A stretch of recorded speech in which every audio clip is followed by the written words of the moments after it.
You too. God bless you. I appreciate every one of you. May God bless every one of you right there. That mean well for me, because if I say right there, so they assume they there now they listen to us. But nevertheless, you don't pray for your enemy. I'm not part of the people that believe that pray for your enemy. No, I don't want to pray for my enemy. If you are my enemy, I pray for you to continue to get public disgrace in the mighty name of the Lord Jesus Christ. I cannot be praying for my. Why should I be praying for? In fact, if you are my enemy, you are listening to me right now, and any of you listening to me right now, you mean well for me. Any of your enemies and my enemies, all of them will continue to get public disgrace in the mighty name of the Lord Jesus Christ. Any hole they have dug concerning me, you, and any of force, they shall be the one to fall on it in the mighty name of the Lord Jesus Christ. Amen. All right. Thank you very much, my people. I appreciate you all. Let's move on. As you can see, what Magnus Oraka was saying earlier on, it was very, very touchy. It was very, very touchy because Magnus Oraka was saying that if we miss Peter Obi, Nigeria is done. You see, I've said this so many times.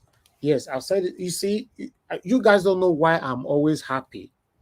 When I say something, I'm happy when I say something, but I'm more happier when somebody else, not is somebody from a neutral ground, not come up to talk about it as well. So I'm very, very happy with that. So, at the end of the day,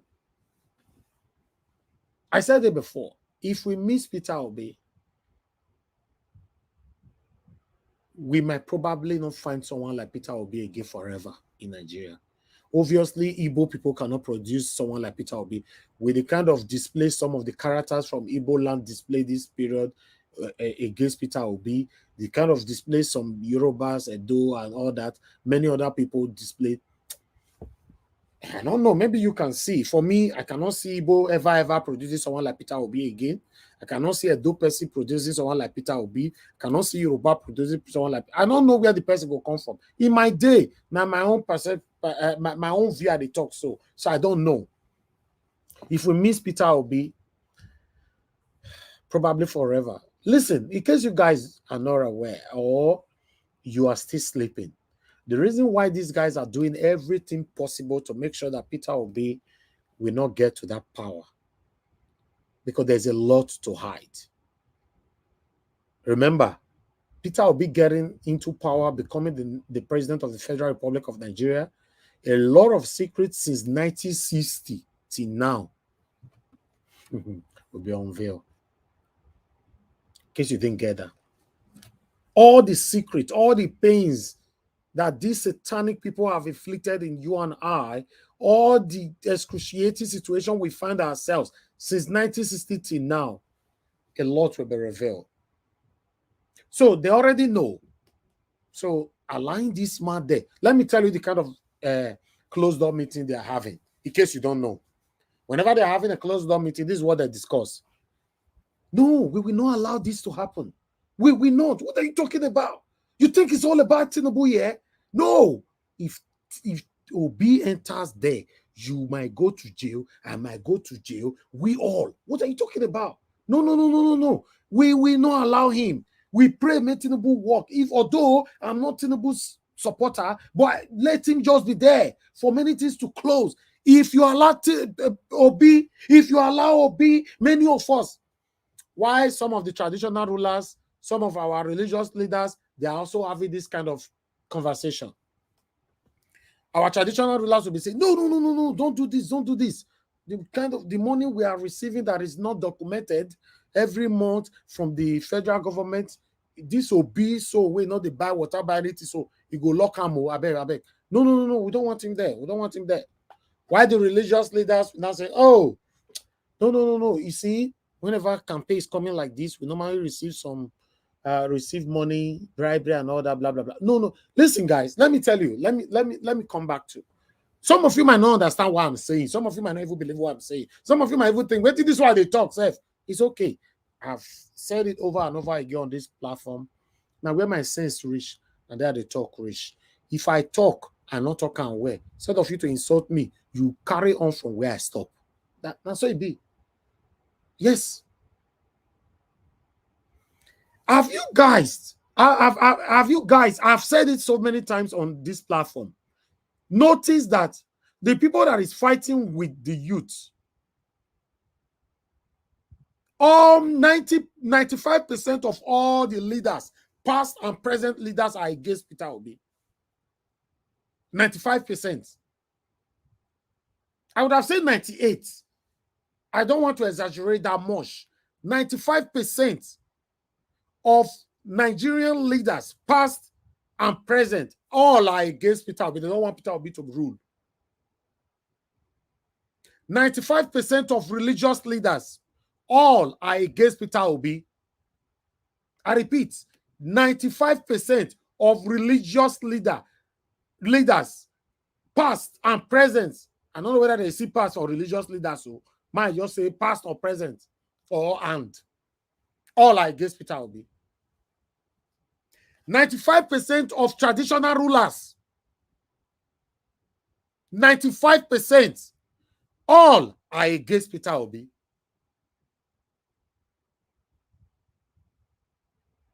98% of Nigerian youth, all are for Obi. 98% of Nigerian youths, all are for Obi. I can't say 100% because without remaining 2%, satanic people they inside there. Some of them they watch me right now. Now inside that 2% they do. If you want me to prove them wrong, because if you tell them now you are satanic, you say no, I'm not satanic. And they tell you say you are satanic because if you want me to prove you are satanic, do you want me to put out a poll? Even though I even want to answer in advance, go tell all your satanic people. Say one put out a poll. I bet more conjure of vote to make them not win us. Sian, we go see beat now. You'll see the poll at the end of the day. You'll see 80%, 2%, or 20%. So 2%, 9 days against Peter Obi. So you see, this is my statistic. Some of you might say, no, what did they talk? No, say they talk and say, in whatever you do, the people that start believing on you more are outsiders than your family. You see, because we all are too used to this place now, I know some of you are dedicated. You believe so much in me. And I know this. And I know these people. Although I might not be privileged to know some of you, but I know. But someday, wait till this one they talk. You know why? Because I know they talk from Aso Rock now. Right? Or maybe BBC never feature us. Or maybe CNN never feature us. So you might look down on me or even my panelists. But forgetting that whatever we say here, 24 hours later, or a max of 48 hours later, mainstream media talk about it.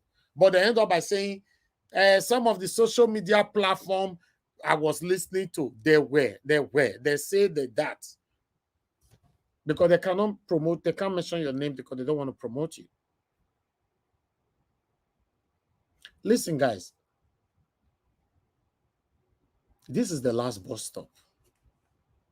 Somebody actually corrected me the other day. Don't use the word last bus stop. It's not good. Then, you know, the person I end up by saying, speak positive, you know, and all that. Listen, guys, let's say it how it is. This is the last bus stop. If we miss Peter Obi, I don't see someone like Peter Obi coming out again in 2027. Never. For me, because the man is not desperate, or I will not see. Peter Obi is not desperate. So I don't see him coming out in 2027. And I don't see anywhere in this whole country that can produce someone like him again. The minds of human beings, especially Nigerians, most of us, our minds are corrupt.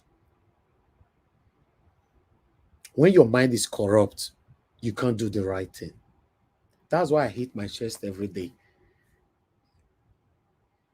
Peter Obi, they always talk and say, he talk and during time of campaign, say, if you find any trace of corruption in my name, I will stop campaigning. Right? Me, myself, I don't talk so many times for a year. If you find any kind of corruption, fraud, anything at all, Yahoo, fraud, anything at all to my name, expose me, disgrace me, and leave my channel.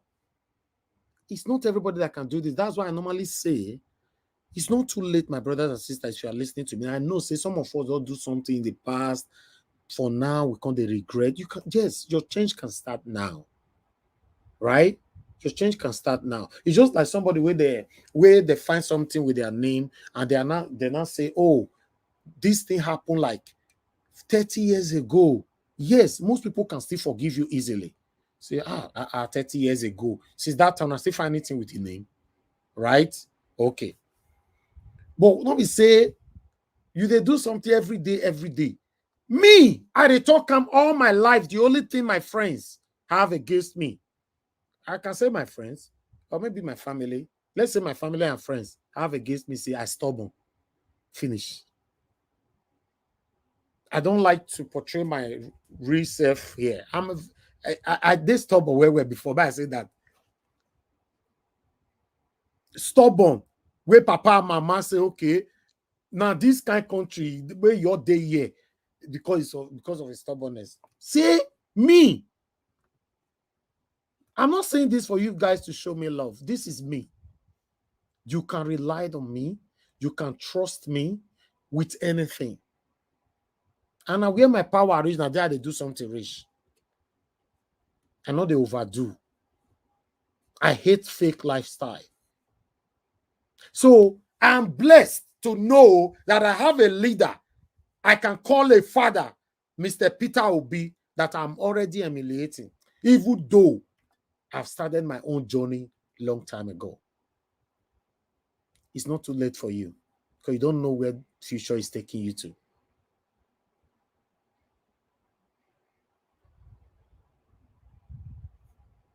You know, so yes, Madam Irene, thank you very much. Good evening to you. It's good to join us. Yes, most Nigerians are stubborn. I said it 3 days ago. Yes, but it's not a bad thing, right? Say friend go come out. I know say some of my friends, they listen to me now. I've said it and as well, Madam Irene can testify, Mommy Diaspora, and many others that have been with me for years can testify. I said it here. If you have anything against me, and you are practicing nepotism or favoritism, you don't want to say it because you love me so much and all that, blah, blah, blah, God will punish you. Because for me, my definition of friendship is you find something bad in me and you come to me and change me out of it quickly. Talk to me. Some people, they call me for a year, you know, they call in or send me messages. Oh, Naija was the way they talked to that woman yesterday, the way they talked to that man yesterday was not good and all that. I'll say, oh, I didn't see many messages on our phone. I'll quickly, the one why I see for his side, I'll quickly just, instead of the person, let me go apologize to her. The person will bring down to my attention. I'll quickly tell the person, please forgive me. I'm sorry. I'm a human being. The word I'm sorry, I talked on yesterday, don't destroy so many homes, so many things for life. Because some people, pride, don't they let us use that word. So let's live a good life. Stand with what is right. Do the right thing. You don't have anything to lose by doing the right thing. Even though nobody want to give you money, because I noticed now that because of money, everybody now lie, everybody now engage in so many things. In fact, people now engage in things that will cause other people's pains, all because of money now. You don't have to be the richest person in the world to be happy. You don't even need to, you don't have to be, or you don't even need to be the richest person in your community before you'll be happy. Contentment. Many of us know what contentment means. In case you don't know, do your research. Contentment is what triggered more blessings to your life. Don't be in that race with people that is running more than their shadows every day. Everybody want to be rich. Everybody want to build house in Lekki. Everybody want to build house in Ikoyi. Everybody want to do this. Everybody want to drive the biggest cars in the world. Everybody want to carry phone. Go your come out today. You they use iPhone 13. You not it one. Now 14 with this. So your husband buy you iPhone 14. just last month. 15 go come out tomorrow. You don't already they put pressure on top of your husband. Honey, now 15, oh, 15 where you come out. So you know, say the meeting why I day. You know, say as you come out, so my colleagues now, the dollar of the don't carry 15. Only I know say you need buy this one. I beg. Maybe you buy me the 15. I beg. More forgive this one to our daughter or our son. Pressure. You see this country, Nigeria, you see young girls they carry iPhone 14. Young girls, you don't get work, you don't get anything. You carry iPhone 14. Are you going to tell me say the iPhone 14 come from up? You know the Odudu Malaga where it happened to her before she get that iPhone 14. Eh? Who is pursuing us? It's a big question. Who is pursuing us? Eh? I've always been on my lane, though, to be honest. Why some of us in abroad? If you want me to talk to them, we don't continue to they go. Why would they here? Why some of us in abroad we're in debt? Because many of us are living in credit cards, loans. And listen, if you are in debt today, because you got the money or you took the money from your bank to reinvest, may God bless you. God will help you to repay back. But do you know majority of people that live abroad are in debt today? They'll go carry loan, they buy better car, right? Or they buy designers just to belong. You don't force yourself to belong. We're not get wrong with that. No. If people don't accept you the way you take, they are not meant to be around you as well. They are not. Nepotism, rush. A lot of people have run under their shadows. And this is what our politicians are doing as well. They are competing within themselves with wealth. That's why you see, when this governor leave office, the other governor will come, he wants to do more. Look Oshomole, for example. When he came into office, he did everything possible to make sure he acquires so much wealth. You know, not see that house will go build for Yamo. I don't see house for Abuja. You know, not see. So he acquires so much wealth. Obaseki also live off. You now get to know that Obaseki is also now richer than Oshomole. None of them want to come into office and is it predecessor? Yeah, I think, yeah, predecessor. The former governor is predecessor, right? Somebody correct me quickly, because words are confusing me right now. You know, the previous governor, they want to be richer than the person quickly. They are competing with themselves. They don't care about you and I. Thank you, Madam Tusabi. God bless you. They don't care about you and I. Because normally they're supposed to be competing. This governor left office. Before he left office, he built a world-class hospital and different healthcare in different communities in his states. Now, so it's supposed to be the competition, but it's not like that. When I see now say, Alisima Duque now, he don't come and he don't become gay now. In fact, they say he don't get better boyfriend than himself. Now don't hear and be Alisima Duque. This one a person way saying get cancer that year. See him. Say how she fine. You know, see him? The biggest ever thief where we don't get as female in the history of Nigeria. Una go see the way Abati take protect this woman just now with his submission. Abati, this one is getting too much though. It's getting too much. See how let's do man okay. They can't go make up her that year. So she get cancer. They can't make up her, can't remove her, can't do all these things. They can't post the picture command. They can't do when she do hospital. You and I can't they fight each other, say she's really sick. That is how they want you and I to be fighting ourselves. And the funny part of it is that you are suffering and you are fighting me to protect these satanic people. But you are suffering. Don't worry, the next thing you will see now is that Tinubu will call her and give her another role again. for Nigeria. Thank you, Dr. Alexander Gomez. Thank you, sir. Yes. Thank you, everybody that responded to that question. God bless you all. So, my people, we can't continue like this. Have a good name. Yes. You don't need to be with everybody for you to be happy. Do the right thing. Just do the right thing. That's my preaching all my life. In case you are not aware, you see this job why they do so, eh? My parents are so proud of me when it comes to say papa, mama, pikin. They are so proud of me. You know, go feel no. But one prayer, why I want me you pray. Any parents that is listening to me right now, and those of you, by God's grace, will go still become father or mother tomorrow. Pray to have a child that you'll be proud of. Child that will not bring trouble to you. Child that will not put you in any kind of stress that might likely lead you to your early grave. My parents are proud of me, and I know many of you are proud of me too. But I just wanted to talk about my parents too.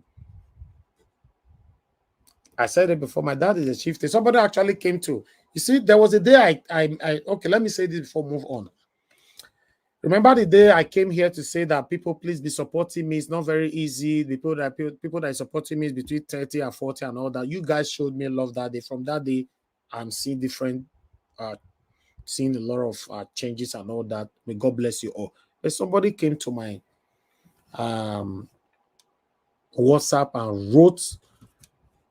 The first thing the person is saying that your dad is a PDP chieftain. Your daddy stole the money of Edo State to bring you in abroad to come and study and all that, and using all the money to buy exotic cars and all blah, blah, blah. Although I didn't respond to you, you were blocked. But let me respond to you now because I know we have one satanic person. I believe it was him though. One satanic person in Edo State who normally take my dad's picture with Atiku and all that. He normally take it out on his broadcast to let people know. Wait till me know they talk tele. Don't worry about that. But I want to let you know, that one is satanic because he used to say, APC, give me my money. And at the end of the day, Baba Shiwaju, is the best and all that. Later, Peter Obi is the best because he's confused, But one thing I'm going to say is this. If you know me, you will know that I don't support anything that is wrong. I'm a very hardworking person. I told you, I resigned from work since 2016. I was working with IBM. Yes, I was working with IBM before I got my degree. And many of you know IBM. I'm a software engineer. Anything to do with that area, I'm too good. ITMB, Information Technology Management for Business. I'm good with those things, but I don't really want to talk much about it. I resigned. My company gave me 1 month for UK. May I go think? The thing say my head not correct. So why do you want to resign from work? So some of you now, especially that satanic person why they talk so, because the Ingo don't reach like 60 years now. At your age, you still the wrong. Because I know say now you go come write that rubbish. Because the way the message they go is very, very synonymous to how you normally criticize me on your media. So that's why I know either na you or na you same person come. But at your age, about 60 years or 65, maybe you go down the I don't know. I know say I used to call you my father. I don't say you be a year person. But to move on. At your age, you see they run. I want to go to work. I they go work. Me they work. I not be like all those Yahoo boys. You are proud that at the age of 60, 65, you they work. At the age of 60, 65. I don't know why we have so much hate. I know, say now you can't write that thing. You say very soon you una go open the page of me, my father, and all that. You don't get it we want open. When you bring my picture and my dad picture and my with article, everything come out. I came here. I also brought the picture here. I came here I addressed it. For the past 4 years now, I've been saying it here. My dad is a chieftain of PDP. So what does that got to do with me? Don't I have my life to live? Any parents that is listening to me right now, Don't your children have their own life to live? I'm supporting Peter Obi with everything about my life. Yes. You know how many of my father's friends don't go report me to my father?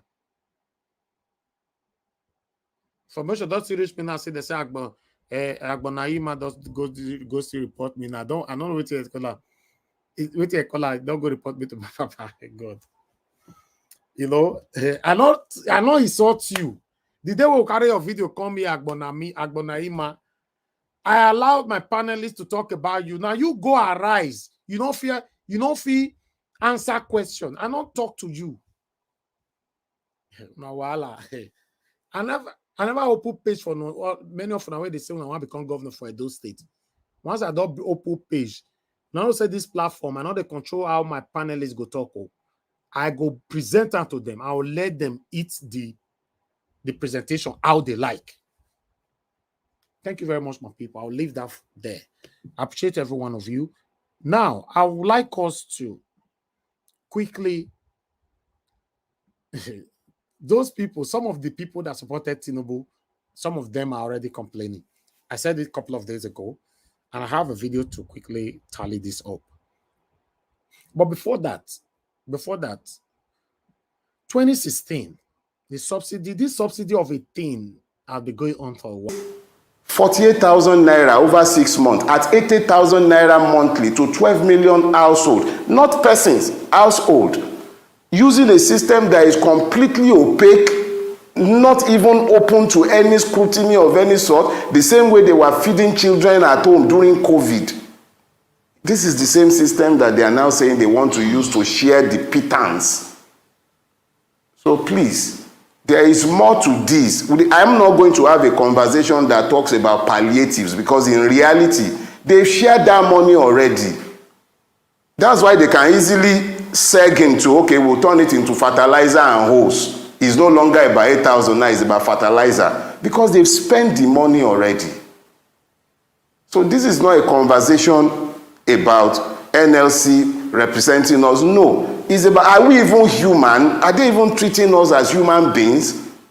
How are people supposed to survive this? You moved it to 500 before they are even done breathing. You say let the poor breathe. Before they could even exhale. It's gone up again. And I have it on good authority from persons in the industry that at the rate they are going, is going to go up even more. When are the poor now going to breathe? How? You're choking them, asphyxiating them, and you're talking about them breathing. How? This on screen. One moment. I'll do this. Okay. There you go. Let me see if he's already here. Oh, he is. Good. Let me do this. 1 minute. Bear with me, my people. 1 minute. Let me just take this. Right. PEPC, Tinubu's written address, Desperation taken too far. Obi's lawyers responded to that. You see, advert have started again. All these, the advert everywhere. Oh my word. Better gonna wait. I'm gonna be fighting with this today. Okay, let me tell you, Labour Party and oh god, another one has to come out. Labour Party and its presidential candidate, Mr. Peter Obi, have discredited the written address filed by President Bola Tinubu following the outcome of the February 25th presidential election, describing the latter's outburst as desperation taken too far.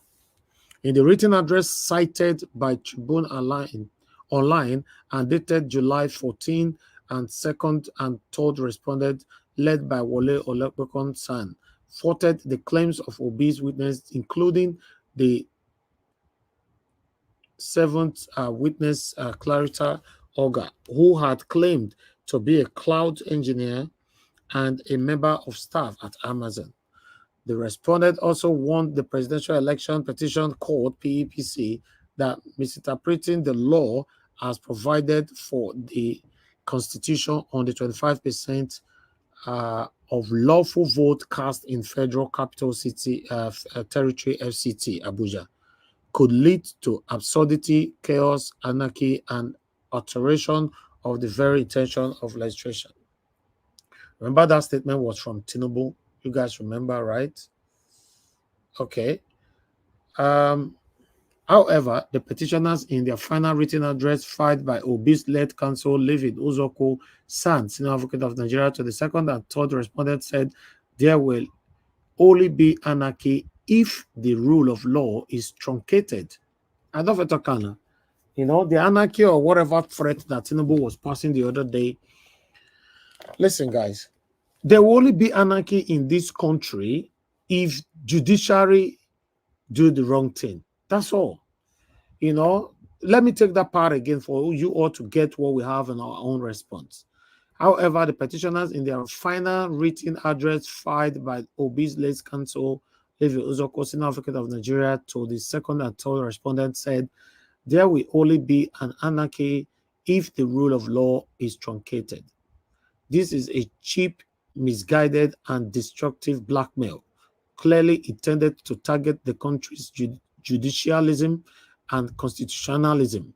It is also aims at cannibalizing our democracy. When has it become offensive for petitioners to canvass a ground prescribed for the challenge of an election in Section 134 1B of the Electoral Act? Question. Desperation taken too far can extremely dangerous. Let the second and third respondent, Tinubu and Chetima, know that where the rule of law is trampled upon or truncated, anarchy reigns supreme. The written address partly read. I be that. So although it's a long statement, the court had given the petitioners and the respondent 10 and 7 days to file their written addresses and 5 days for the respondent to reply on points of law.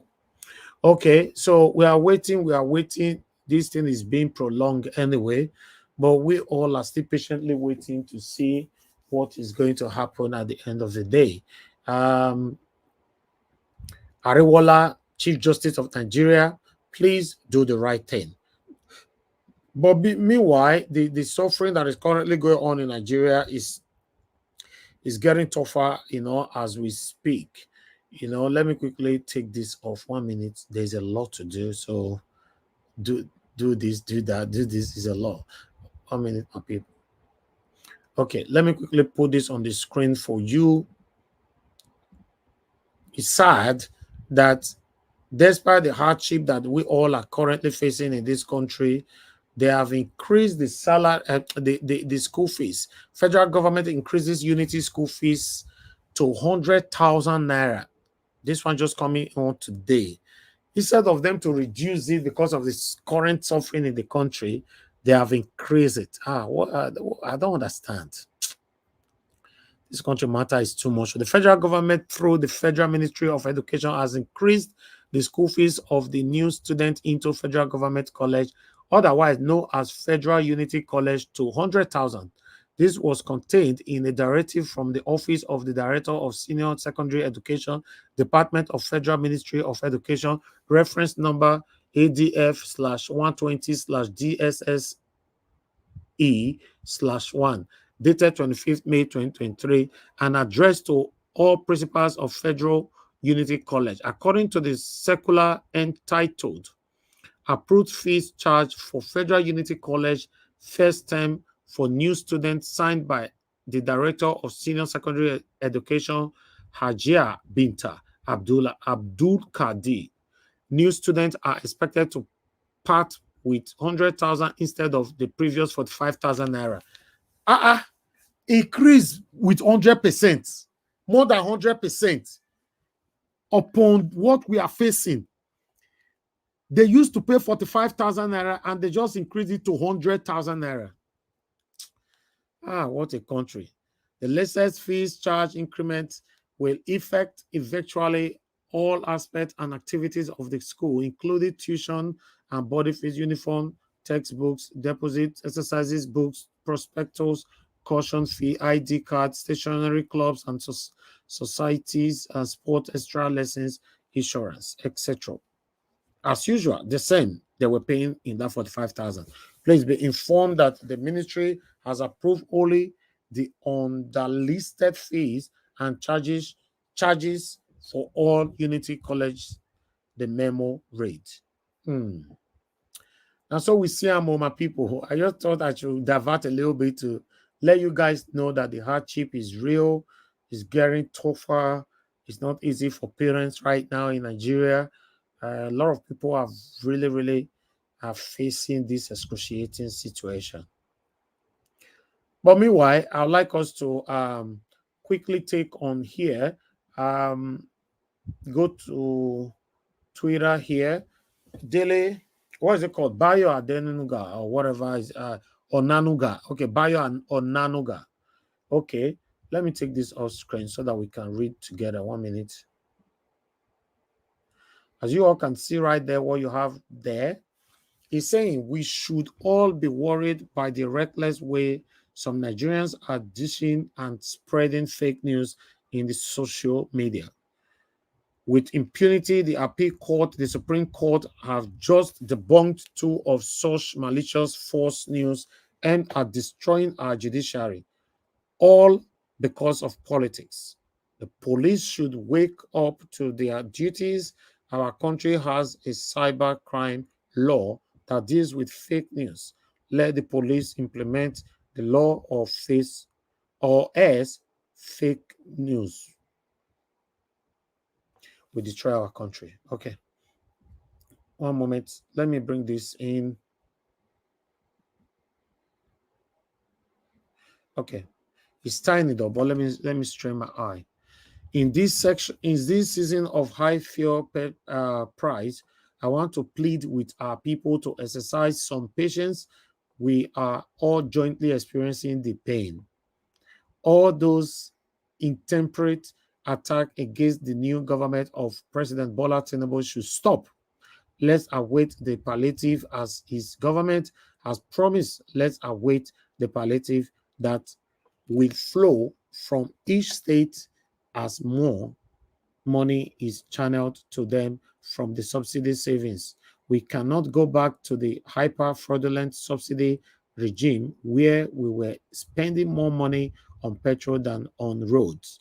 Education and health, my people, patience, please. I beg you all.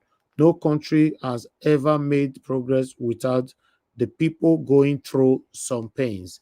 Our country under Tinubu's watch shall certainly excel. Although people have responded, let me see what people have to say here before we will respond to it. We have Otumba AJ who responded to that statement from Bayo, saying that with all due respect, sir, we elected Tinubu in February 20. What is it saying? P-BAT. I don't know what P stands for though. Okay, President Bat. Okay, that's what it means. In February 2023, he campaigned vigorously for over 12 months, and at each opportunity, he told us he would remove the subsidy. It is therefore absurd that we have to wait for 2 months before getting palliative announced. This is poor. That is their supporter. That is their supporter. People will bring Tinubu into power and they talk so, then they complain so. Okay, you want Nigerians to sacrifice, but you want to spend 70 billion on National Assembly to improve the working conditions of new members. Then you spend 90 billion on agriculture. What exactly is wrong with you, Rogers, in politics? Okay, then we have another one here saying Nigerians don't need palliative, we need power, so we will be less dependent on fuel that is expensive. This is not rocket science. You can't drag everyone into expensive commodity that is a must for day-to-day activities and don't expect hardship. Get us light. We won't need fuel to power our businesses, place, and power our home. Both scenario will cause hyperinflation and is going to drive anyone mad at this time. Okay, meanwhile, this same man, this one why I read just now, Bayo Ananoga, 2023, Today is 21st, Friday, July 2023, right? Deceiving himself and deceiving Nigerians. But look at him here. 2016, September 7, 2016. See what he talk for Buhari, this thing on Daily Post. He said, current hardship, a propaganda to portray Buhari's government as bad. You see, this man have been deceiving people for long. These people, they are the same people. These people. Now, his statement be this. So, this is 2016. Now, he have started again now with Buhari's regime, telling Nigerians to be patient, everything will be fine and all that. Now they do that, spend 8 years. I thought I should bring this to you all to see what we are currently facing in Nigeria. Meanwhile, this is the current state of Abuja. Everybody now walking, no car, got no fuel. So you have to walk to work, walk to anywhere, walk to go and see your girlfriend, walk to go and see your boyfriend, walk to go and see your side chick, side boyfriend, chick, everything. This is the suffering they've put us. And if you check it right now, some of these people here voted for this government. We tried our best. We tried to stop you all, but we're not listening. We're not listening to us because I believe, say, wait till we know where we they talk, you know. But you see, this is life, my people. We can't continue like this. We can't continue like this. But meanwhile, I would like us to move on. Let's move on. Let me quickly, one moment, my people. Let me quickly, okay, I still have one more to go, but I'm going to take that on the second segment. On the second segment, so that we can start talking. You know, let's start talking with the people I have here. Yes, somebody asking post the link. Yes, we still have about 2 spots here, I guess. I'll repost out the link shortly when we are back from this 1 minute break. Now God bless you now. I'll see you guys shortly. You are the pillar that holds my life. You are the pillar that holds my life. Master Jesus, you are the pillar that holds my life. Lily of the body, you are the pillar that holds my life. You are the pillar that holds my life. You are the pillar that holds my life. Lion of the night, you are the pillar. Chickadee, you are the pillar. Daddy, you are the pillar that holds my life. Lion of Judea. You are the pillar that holds my life. Anyway. You are the pillar that holds my life. Hey, yeah. Master Jesus, you are the pillar that holds You my are. life. You are the Master pillar. Jesus, you are the pillar that holds my life. I said, Jesus, Nibu Kalabati Sindubu. Nibu Kalabati Sindubu. Ojobi Ebede, Nibu Kalabao. Nibu Kalabao. Nibu Kalabati Sindubu. Ojobi Obi Go Nibu Kalaba. Chikani Nibu Kalabao. Nibu Kalabati Sindubu. All right. Thank you very much, people. I appreciate you all. We're back again. Good morning, good afternoon, good evening to every one of you. So it's time for us to hear from our people right here. A link has been reposted again. In case you want to join the panel, you have the opportunity to do so. Okay, let me call on to give us a mandate. Give us a mandate. Thank you very much, my brother, for your patience. I appreciate every one of you. Please talk to us with all that I've presented. Well, you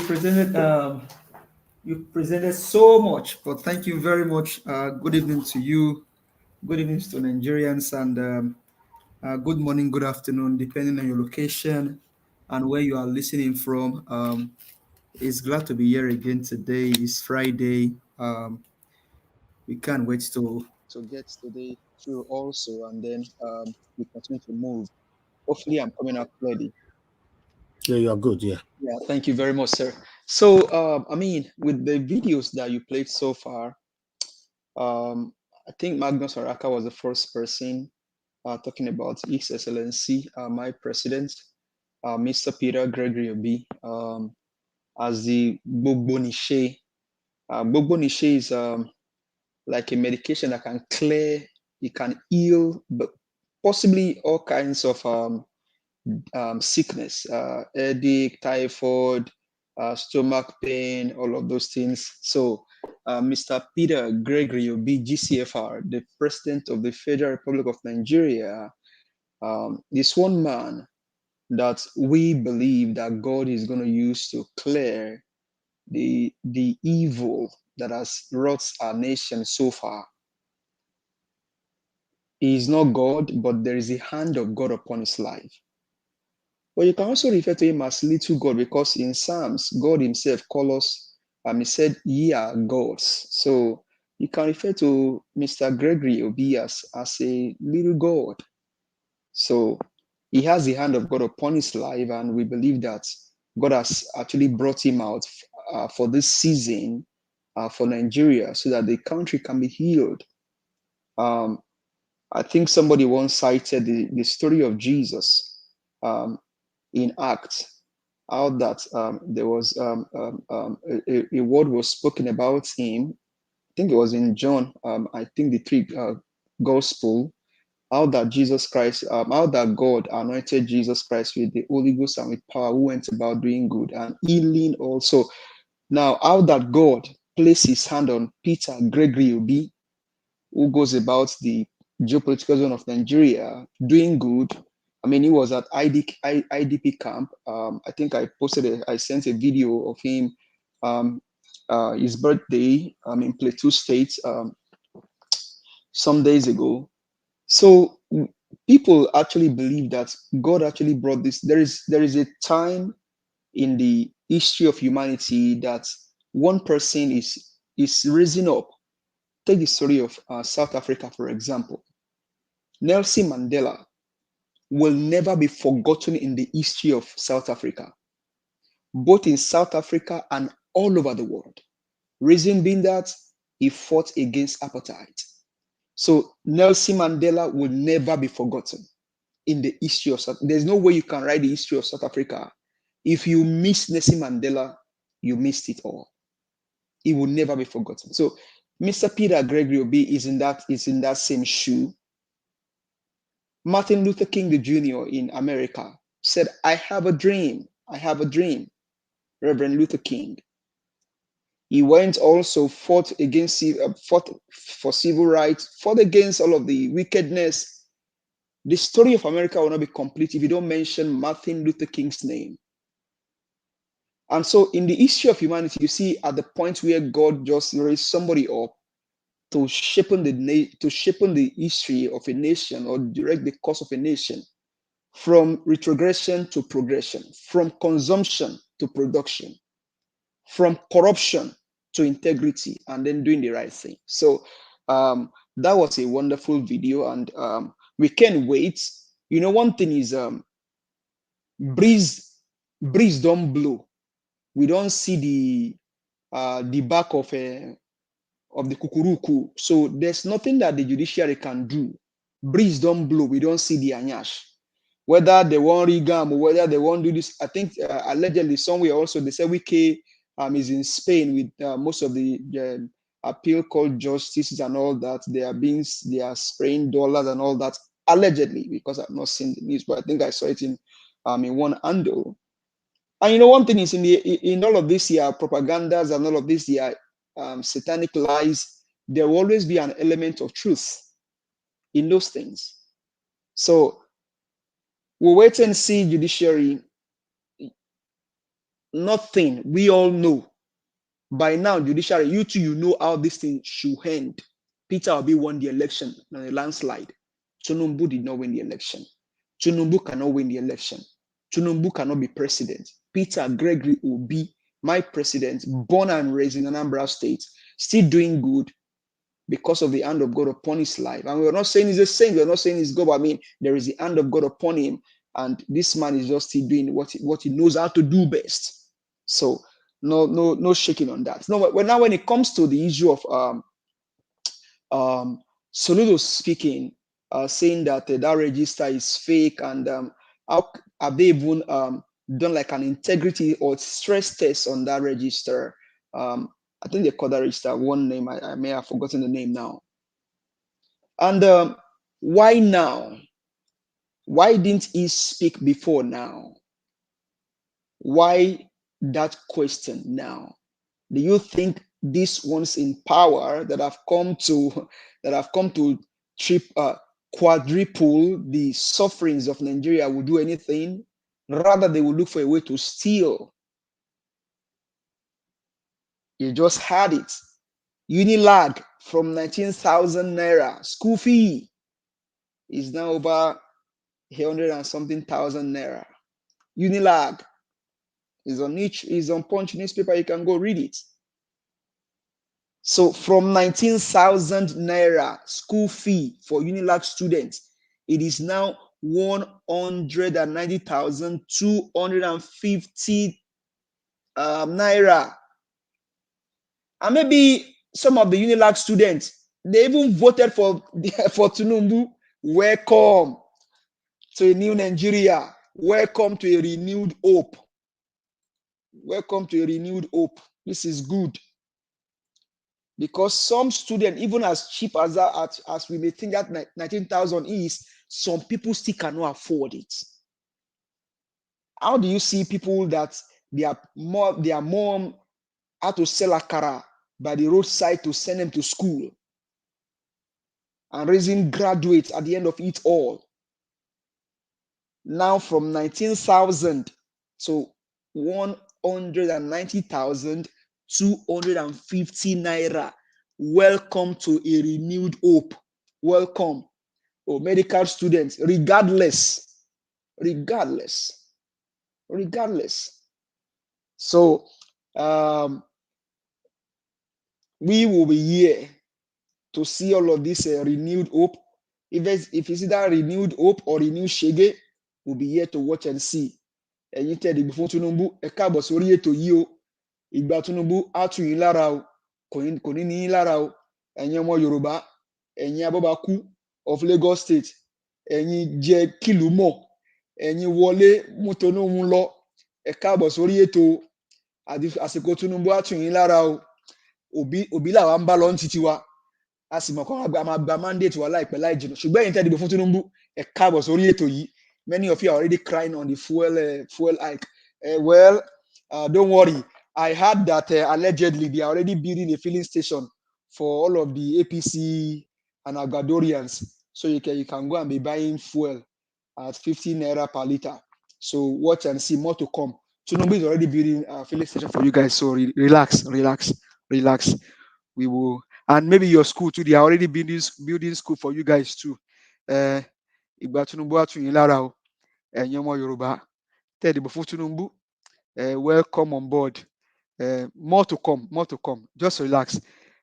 He will soon recruit 50,000 youths. Recruit. What would they eat?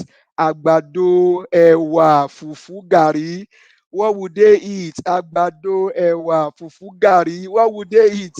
You be bad person here. Give us a bandit. I'm a bad person now. Now my word, not my word now. Those are my that they crack me up over here. Nope. Now my word. I thought the man was your uncle. So why are you like God, this, man? God forbid. No, be my uncle. Make I have my own, join your own. You don't even say whether Mr. Elvis, Mr. Digging, and my uncle. You are Mr. No, Mr. Give us our mandate. Yes, ma'am. Make I have my own join. Go ahead, ma'am. It said, okay, the young people, if they can carry AK-47, they can drive the tractor. All they need to is drive the tractor. They will plant the seed, and then they will use the tractor to clear the bush and plant the seed, and there will be food for everybody. Don't worry. Then the year and the Yorubas, the Ababaku of Lagos, they are hearing it. Emomura, da. What would they eat? Agbado, ewa, fufu. Recruit. We are coming to recruit most of you to come and join the army. When they tell you people something, Dele Farotimi, But Adele, if you are hearing me again tonight, I am begging you. I am one of your brother, the Omoluabis, on this channel called Ninja Watch, owned by Mr. Elvis Edigin. Please, but Adele, come and talk to us here. I beg you. If you are hearing me tonight, please, I beg you, with all humility, with all respect, with everything. But Adele, if you're close to Adele Farotimi, please cut this part and send it to him. We need him to come talk to us on Ninja Watch. Please, people, if you can circle it, please, just let him hear it. What more can you see of a man like this? He speaks and interviewers listen because it's a moment of truth. It's a moment to learn wisdom. Wisdom. Just some days ago, we were talking about Charlie Boy. Charlie Boy, we should be calling him Papa Charlie Boy, 73 years old man. Spoke wisdom. If you're looking for wisdom, look for people like that. Look for Mr. Barrister Dr. Dele Farotimi. Whenever he speaks, the streets, everybody, and even the Agbadorians, people like Festus Keyamu, Fanikayo De, Bayon Onuga, all of them, they sit down and listen because it's a moment to hear the truth. Whatever Dele Farotimi is saying now should be kept in YouTube library for our children's children to listen to and learn wisdom. I said, whatever Dele Farotimi is saying, all of those things should be cut in pieces, create a library on YouTube and save them for generations to come. This guy speaks wisdom. He speaks truth to power. He speaks to the conscience of humanity. He speaks for the poor Nigerians. He's a man that does to sit down and listen because it's a moment. There's no argument, no anki-panky. It is not like Sheun Okimbaloye, where we'll be saying, hold on, oh, no. It's a moment. You see, they said whenever he speaks, the tongue, you have to sip it up because you have to listen to a man that is endowed with wisdom. Not like some elders, though they are elders, and I'm not abusing you, please, in quotes. They are elders in quotes, but wisdom,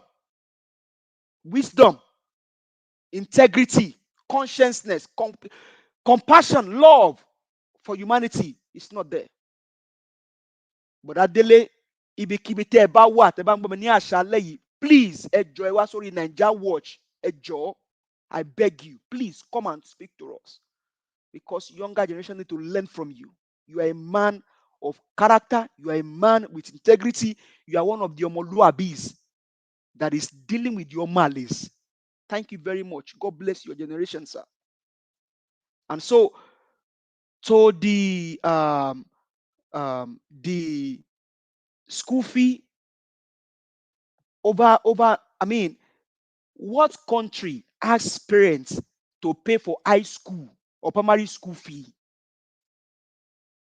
Close to 100,000 naira, high school and primary school. Tinubu, if he's truly a Yoruba man, which I doubt and I'm still doubting, enjoyed free education created by Awolowo. My dad told me, he said some people were talking ill of Awolowo. And he told them, he said, because of Awolowo, I went to primary school. That was what my dad told me. A call fair, free education. That is what it means in Yoruba. A call fair.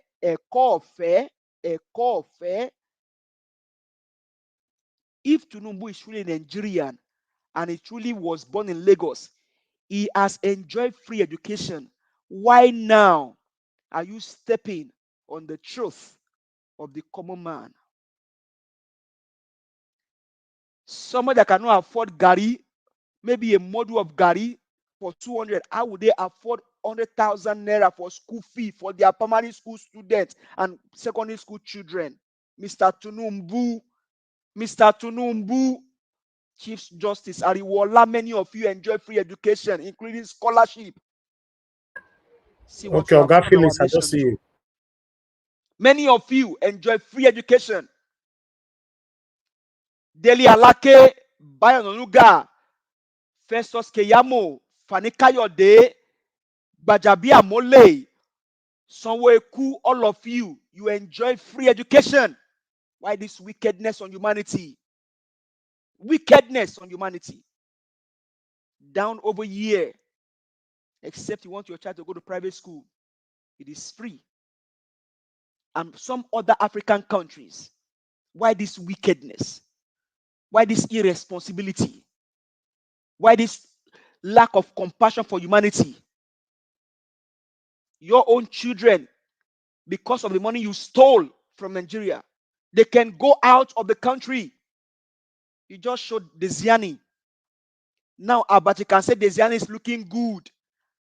The woman that can buy brazier for 2 point something million. Maybe God created her own special. I don't know. But only God will tell us. Or maybe she would say herself will tell us. 2 million naira for brazier. That money can be used as scholarship for people to go all over the world and go and learn sciences. Now they can easily say she's looking good. Hopefully she will come back to Nigeria and answer a case. My brother, it wasn't 2 million naira. It was Okay. $1.2 million for brazier. It was all diamond brazier from Victoria's Secret. Okay, thank you, sir. Yeah.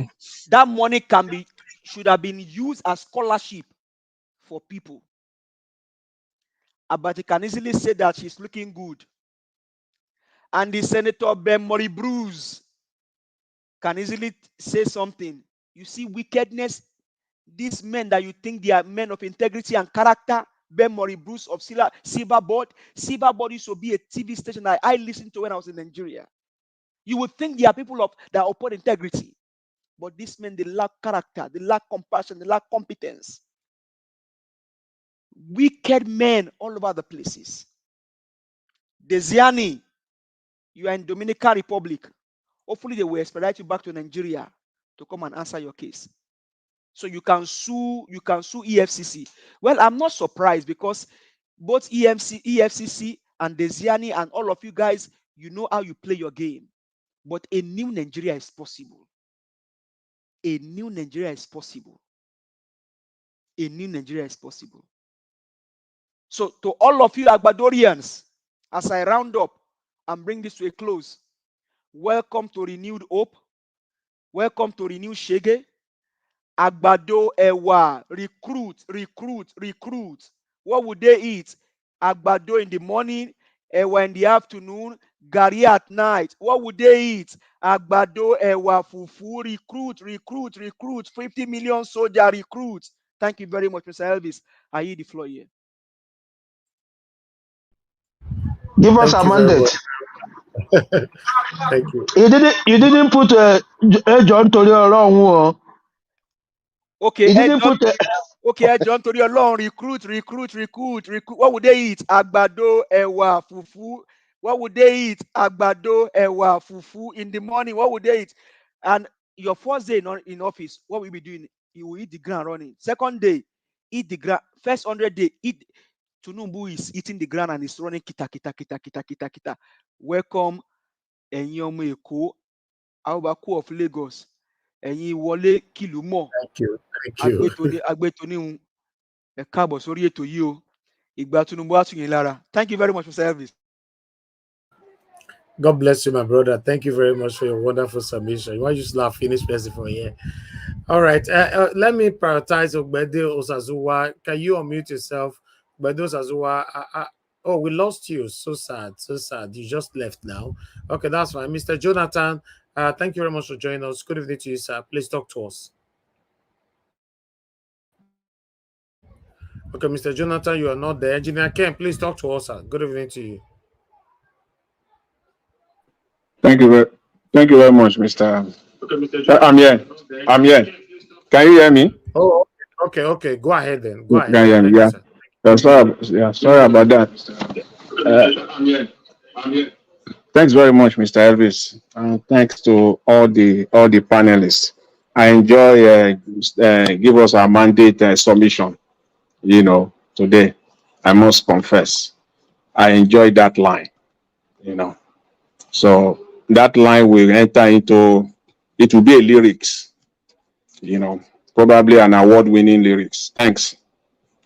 You know, I want to start with these governors. I think I should start there just to take it on briefly. This governor talking about the social register. See, these governors that we have in Nigeria, those people are just clueless and shameless. See them running quick, fast as their leg can take them, run to Aso Rock, quickly call of a National Economic Council meeting. To do what? To lay their hands on that 500 million naira. That is their goal. They want to lay their hands on that money. And once that money gets into their hands, just forget it. Are they talking of 12 million? I guarantee you, 1 million Nigerians will not get that money. Once that money gets into the hands of those state governors, they are worse. Are they not the governors that eat Indomie, just Indomie from ordinary Nigerians during COVID-19? Indomie, for that matter. Just a few years ago, the program of Buhari, the 3.3 million for small business owners in Nigeria. Exactly, it is the soap opera. They are playing it again. We all know this. The problem is just that Nigeria just doesn't ask questions. They just don't ask questions. It's the same governor that ran the same strategy. We have seen the movie before. Exactly what they did. They ran for a National Economic Council meeting, and they hijacked that program. The highest any state in Nigeria gave from that 3.3 million was 300,000 naira. From 3,000 per state, the highest number of business owner per state was 200 business owner. From 3,000 to 200, and then they cut the money from 3.3 million to the state that paid highest was 300,000 naira. That's the program itself. Per state is a whooping 9 billion naira. Each state, they went away with 9 billion naira. And the state that gave out highest from that money gave out 50 million naira. Nigerians, 9 billion. They gave out 50 million naira. It's the same governors now. Whether new governors, some of them are on their second term, or they are playing the same game again. And they just refuse. Nigeria just will not ask questions. And as I always say, they are just clueless. This government is clueless. They came out with 8,000 naira. They don't know what to do about it. They said they want to go and review. So this is their review now. This is what they are coming up with. These clueless people. This is what we have in Nigeria. This is what we have. Clueless, unaccountable government. No integrity of any kind. They want to lay their hands on that 500 billion naira. And that will be the end of it. With this fake register that they have, social register that they have. That's why, you know, Mr. Dele Farotimi, I just can't. That man is a God sent to Nigeria at this time. It's just that his only crime is that he says the truth 100% all the time. The only crime that Peter Obi has committed is only because he's not corrupt. That is the only crime. Someone like Farotimi just he said it all. And it's the same problem that we have, like Nigeria just don't ask questions at all. And even when they want to ask, if at all Nigerians will even want to ask, that question, if you look at it critically, it will be shaded and embedded with tribalism. If that question will be shaded and embedded with nepotism, it will not be a straightforward question to achieve critical and beneficial objectives for Nigerians. They don't ask. Even when you see someone coming out, first of all, you will think he's coming out genuinely to ask questions. But when you look at it deeply, that question is shaded with tribalism. It's not in the best interest of the generality of Nigeria. It's either in the interest of him himself or for a group of people. Farotimi talked about the issue of subsidy, the direct sales, direct purchase. Nigeria just they just refuse to ask questions. There's nothing like subsidy in the first place. I think we've talked about this over and over again. And once people like Farotimi comes out, they just can't stop saying it the way it is over and over again. That is, it's just pure scam. This petroleum subsidy thing, you know, bringing the price now, what we have right now, is just pure scam. And the party has just begun. This price is going up again. Shebi, they have said that they are playing on market forces. It's what the market forces says. That's what the price will be. So if crude oil now goes to $100 per barrel, then Nigerians should be ready to pay $900 per liter. So that's just the problem. That's just the problem, and that is how they just the way Farotimi he said it all. The value they place on Nigerians is there are no citizens in Nigeria of today. We're just renters. People, we're just renting. We're not citizens at all, because it is which government will place 8,000 naira on a citizen. You will call them citizens, and then you will think that it is 8,000 naira that your citizen deserves. It is your citizen deserve no electricity. Your citizen deserve no public, water supply. I mean, they don't deserve it. Your citizen don't deserve, well-funded educational system. Your citizens they just don't deserve, proper and good quality medical care, and you call them citizens. They are not citizens. A country where your value of the most vulnerable is 8,000 naira in 2023, 21st century, in this economic climate, crying out loud, the value you place on your citizen is 8,000 naira. You don't provide no electricity for generality of the people. No proper education, no proper medical system, no water system, and you call them citizens. It says it all. No, that's not that. You can't call them citizens. We're not citizens. First of all, there's no rule of law. That's the foundation of it. Because there's no rule of law, then you can just do whatever you like. You can place it there. That's their value. 8,000 naira is the value. That's the way I see it. An average Nigeria, worth 8,000 naira. That's how they sat down. At least they sat down. They discussed. I want to believe that Mr. Tinubu and his people, they must have sat down, discussed and analyzed, and that Nigerians worth 8,000 naira per family. That's what they come up with. That in the presence of what we are going through right now, lawmakers will be given 70 billion naira. What wickedness! What an height of wickedness! You want to place that at this time?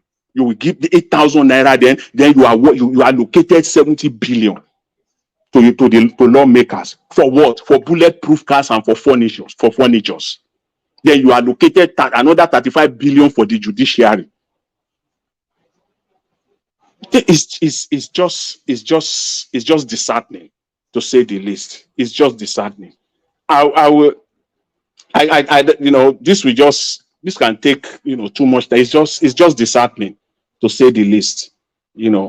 I'm glad that Peter Obi lawyers responded today.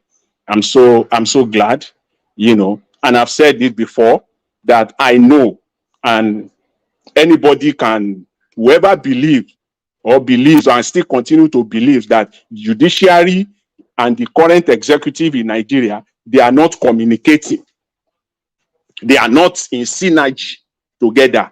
I've got a bridge to sell for you. They are communicating consistently. Hence the pressure, all this news that is coming out, they allegedly, here and there. To a very large extent, there's a lot of fact in it that, some judges want to resign from the whole thing. There's pressure going on. And I'm glad that today, the Obi team lawyers, they came up with their response. No, my takeaway from their response, the first thing I see that I'm so happy. I'm so happy that they clarify something, a very fundamental fact in that submission, their final address. They stated clearly that the only thing that will bring anarchy to Nigeria is the subversion of the rule of law. So they have set the record straight. You judiciary, you just go ahead and do the wrong thing. You have opened the road to anarchy in Nigeria. If you do the right thing, then everything is fine. That is obvious. They stated it clearly. Contracts that with what the Tinubu lawyer said.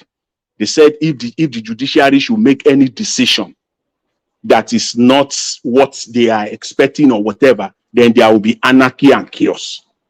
But the Obi team stated it clearly that if your decision shortfall of the rule of law, then you call for anarchy.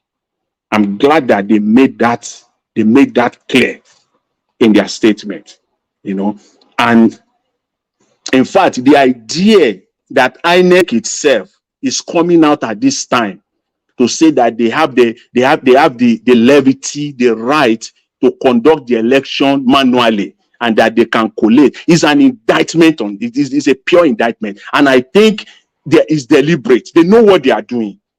They are not stupid. After all, they have lawyers amongst them, SAN amongst them, working for them. They have them all over. For them to make that statement that they are permitted to conduct this election and collate results manually is clear what they are doing. They know what they are doing. Is intentional, and that intention to me is for this tribunal to cancel this election. That is their goal. Because if this tribunal is based on integrity, if this election is based on integrity, and they bring out the integrity of that election, can't all the votes, all the viable and lawful votes, Peter Obi won. 1,000, can't it over and over again, Peter Obi won. But what they are trying to do is to throw sand in the whole thing. Tell the court, the judges, that this election is not, they are saying it to the court loud and clear that the election is not free and fair. So if the election is not free and fair, cancel it. That's the goal. They are not stupid. How can you come out and tell Nigerians that you have the power when it is all clear, everything is all written? The Electoral Act is clear. Your guidelines, your election guidelines is also clear. And then you come out and you are saying something entirely contrary to that. That you have the right to conduct the election and collect the result manually, when you know you are lying. Purely you are lying. And that itself is a violation of the law, because you are violating the law by lying. It's an intentional and deliberate misrepresentation, to misrepresent, to misalign the judges, to come up with that decision to cancel this election. They have they are basing the election on logistics, not on integrity. This election is on integrity. If they base it on integrity, Peter Obi won fair and square. And I'm calling on the judiciary. They should do the right thing. They must do the right thing, because anything otherwise will make or mar Nigeria. And posterity stands to judge them. Thanks you very much, Mr. Elvis. Thanks to all the panelists. I appreciate it. Thanks. Thank you, Mr. Jonathan Kingsley. That's a wonderful submission from you there. Yes, it's only one-way traffic. If the judiciary do the wrong thing, that means the anarchy they are calling for will certainly or probably happen, in Nigeria. That's just the fact. You're doing the right thing, we don't cause anything in Nigeria. Forget about that. Nothing. If you disqualify Tinubu today, nothing will happen in this country. I'm telling you, 99.9% of the people want Tinubu out. So let's say it's how it is. Thank you, sir. Engineer Ken, are you available right now? Okay, before that, let me quickly acknowledge. Thank you very much, Sue Berry. Thanks very much for the super chat. May God bless you. Nosahari, thank you very much for the super chat. May God bless you. I appreciate you all. God bless you guys. help us to press on the like button. Currently, our like is a bit minimal. We have 397. Can we take the likes to at least 500, please? Help us to do that. That would be nice. Press on the like button if you can hear my voice. Okay, Engineer Ken, you are now available. I'll come back to you. I'll go to Mr. Chuks Obiboeze. Mr. Chuks Obiboeze, please talk to us. Good evening to you. Yeah, good evening, Mr. Elvis. Good evening, fellow panelists and those on the comment section. And of course, those watching us around the world, please like, share, and subscribe so that it will get to so many people. Because, we're being here. If nobody's listening to us, I don't think we will come here every day. So please make it go viral, especially in this moment we are now. We got just few weeks to get the judgment. So we need to connect all Nigerians to listen and hear, their evil plans. And the more we hear the evil plans, the ready we get. Yeah, I would like, the two speakers before me, I don't know, when I just carry everything talk, what do I want my talk? Huh? I will start with Dele Farotimi. They say we need people like this man to continue to speak. One thing I like about Dele Farotimi, since I've been watching him, he never one day become emotional when he speaks. Especially matter relating to Nigeria. He never been emotional. He just say it as it is, and he's not apologizing for it. Mr. Elvis, you got it right where he speak, and nobody wants to stop him. Now, go and watch all his interviews. It's simple, just like that. It's simple, just like that, because he will come down with the facts and figures. Putting it right in front of you. You can't say anything. You don't even all the questions you want to ask him. He's already giving you the answer before you ask. So there's no need to ask. And that's why it is great to listen to him. Many people, not just people here in Niger Watch, or, many people love, listening to him. I remember, his book, Do Not Die in Their War, So that tells everybody where he's coming from. He is a man that speaks. When he speaks, he just, pour out his heart as he is without diluting it with anything, And of course, I love him because when he says that what he's going to say might put the station in trouble, you will hear him say, "That's my words, not any one of you.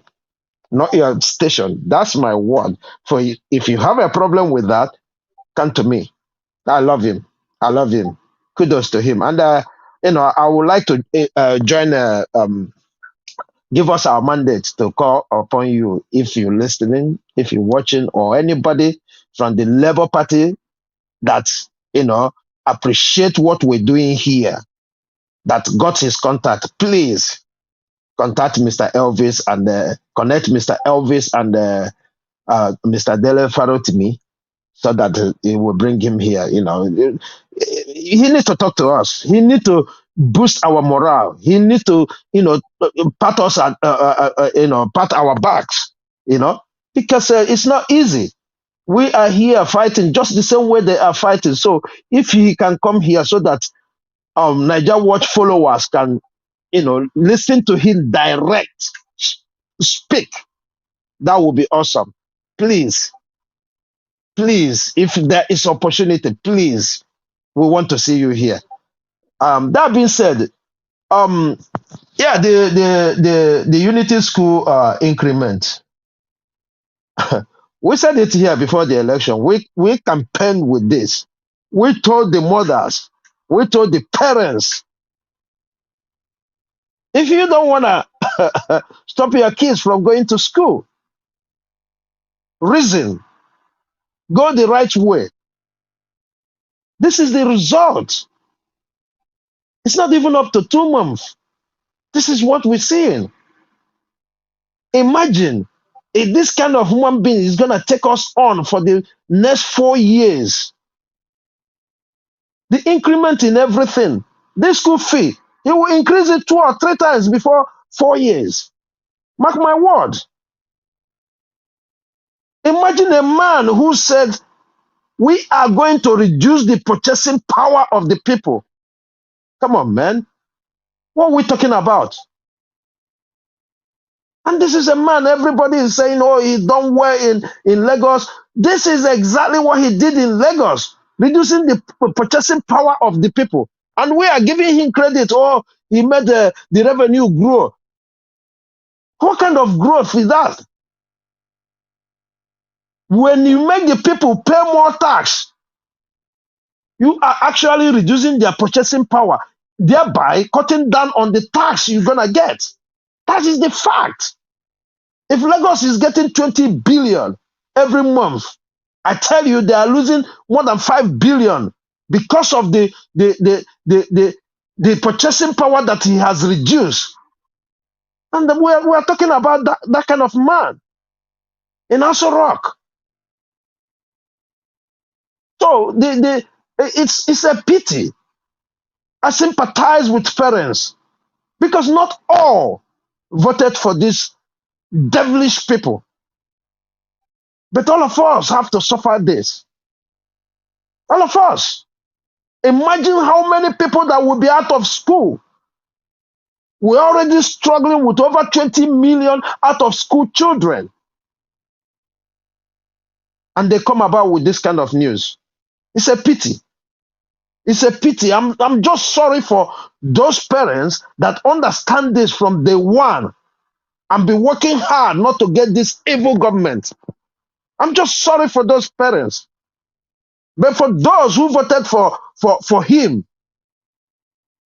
drink from the cup. Drink from the cup. It's so annoying. And where it's annoying is because it doesn't matter if you voted for him, you have to endure. You have to bear with it. You have to suffer this. I don't know when we will start learning. Just like the video Mr. Elvis showcased, where his supporters now are voicing out. Where were they when people were telling them the exact thing that is going to happen? It happened during the time of Buhari, who said, I am going to take you from top to bottom. We disregarded it. Mr. Agbado was coming, saying he's going to reduce your purchasing power. Yet, we disregarded that.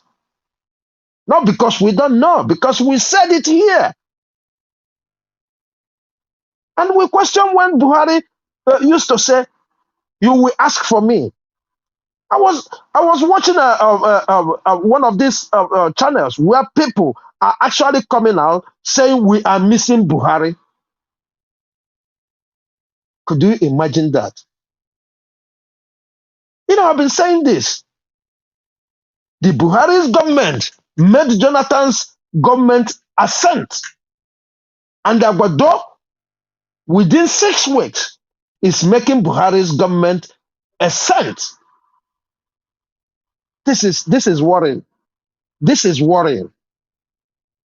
So, I mean, in as much as I sympathize with, the parents, all you got to do now is to stand up and be counted. Stand up with the right people, whether you voted for him or not. I am calling upon you now, because right now, your children cannot go different school. It's the same school we all have to send our children to. It is not too late. If you know you've made that mistake, it's high time you stand up and be counted. It's as simple as ABCD. I will quickly talk on the governors. These are the people. The governors are the major problem we have in Nigeria. If the governors all their shenanigans, Nigeria wouldn't be like this. Like I read news. Rufai and the lady, they asked the important question: why now? Why now, Mr. Elvis? It's not just your governor. Even the Soludo, is he telling me that he has not been to that meeting Yeah, for? but our governor own was very obvious. The thief many palliative hide for inside container. We will go break the container. We will go break it now. They cannot hide again at all. They cannot hide again. So if the governors are saying that that is a fraudulent piece of what do they call it? The data. This is fraudulent, and they know it right from day one. But because it's a Fulani government, I'm gonna tell you why that happens. Because it's a Fulani government, all of them were afraid to speak. They are. That is to tell Nigerians the extent we have gone. Everybody's speaking now because it's not Fulani that is there. It's as simple as ABCD. We need to say it as it is. They were afraid because it's a Fulani government. How many of them challenged the government apart from the likes of Autumn? How many of them? Because they knew it was a Fulani government, and if you challenge them, they throw you out. That is the reason why they didn't come. It's not that they don't know. Where were they when they said they were feeding children who were at home? The school meal. Where were these governors? It's so annoying when they come out right now to say this, because they know, just like all this all this election, the numbers, they keep telling us about how the North got the numbers. Soon they will do census. All of them will shut up. All of them will shut up. And they will give us data from incorrect. Even data. Nigeria to, and that, right now, Labour House members in the Senate need to motion to get running, or count all of Your network criminals is freezing, sir.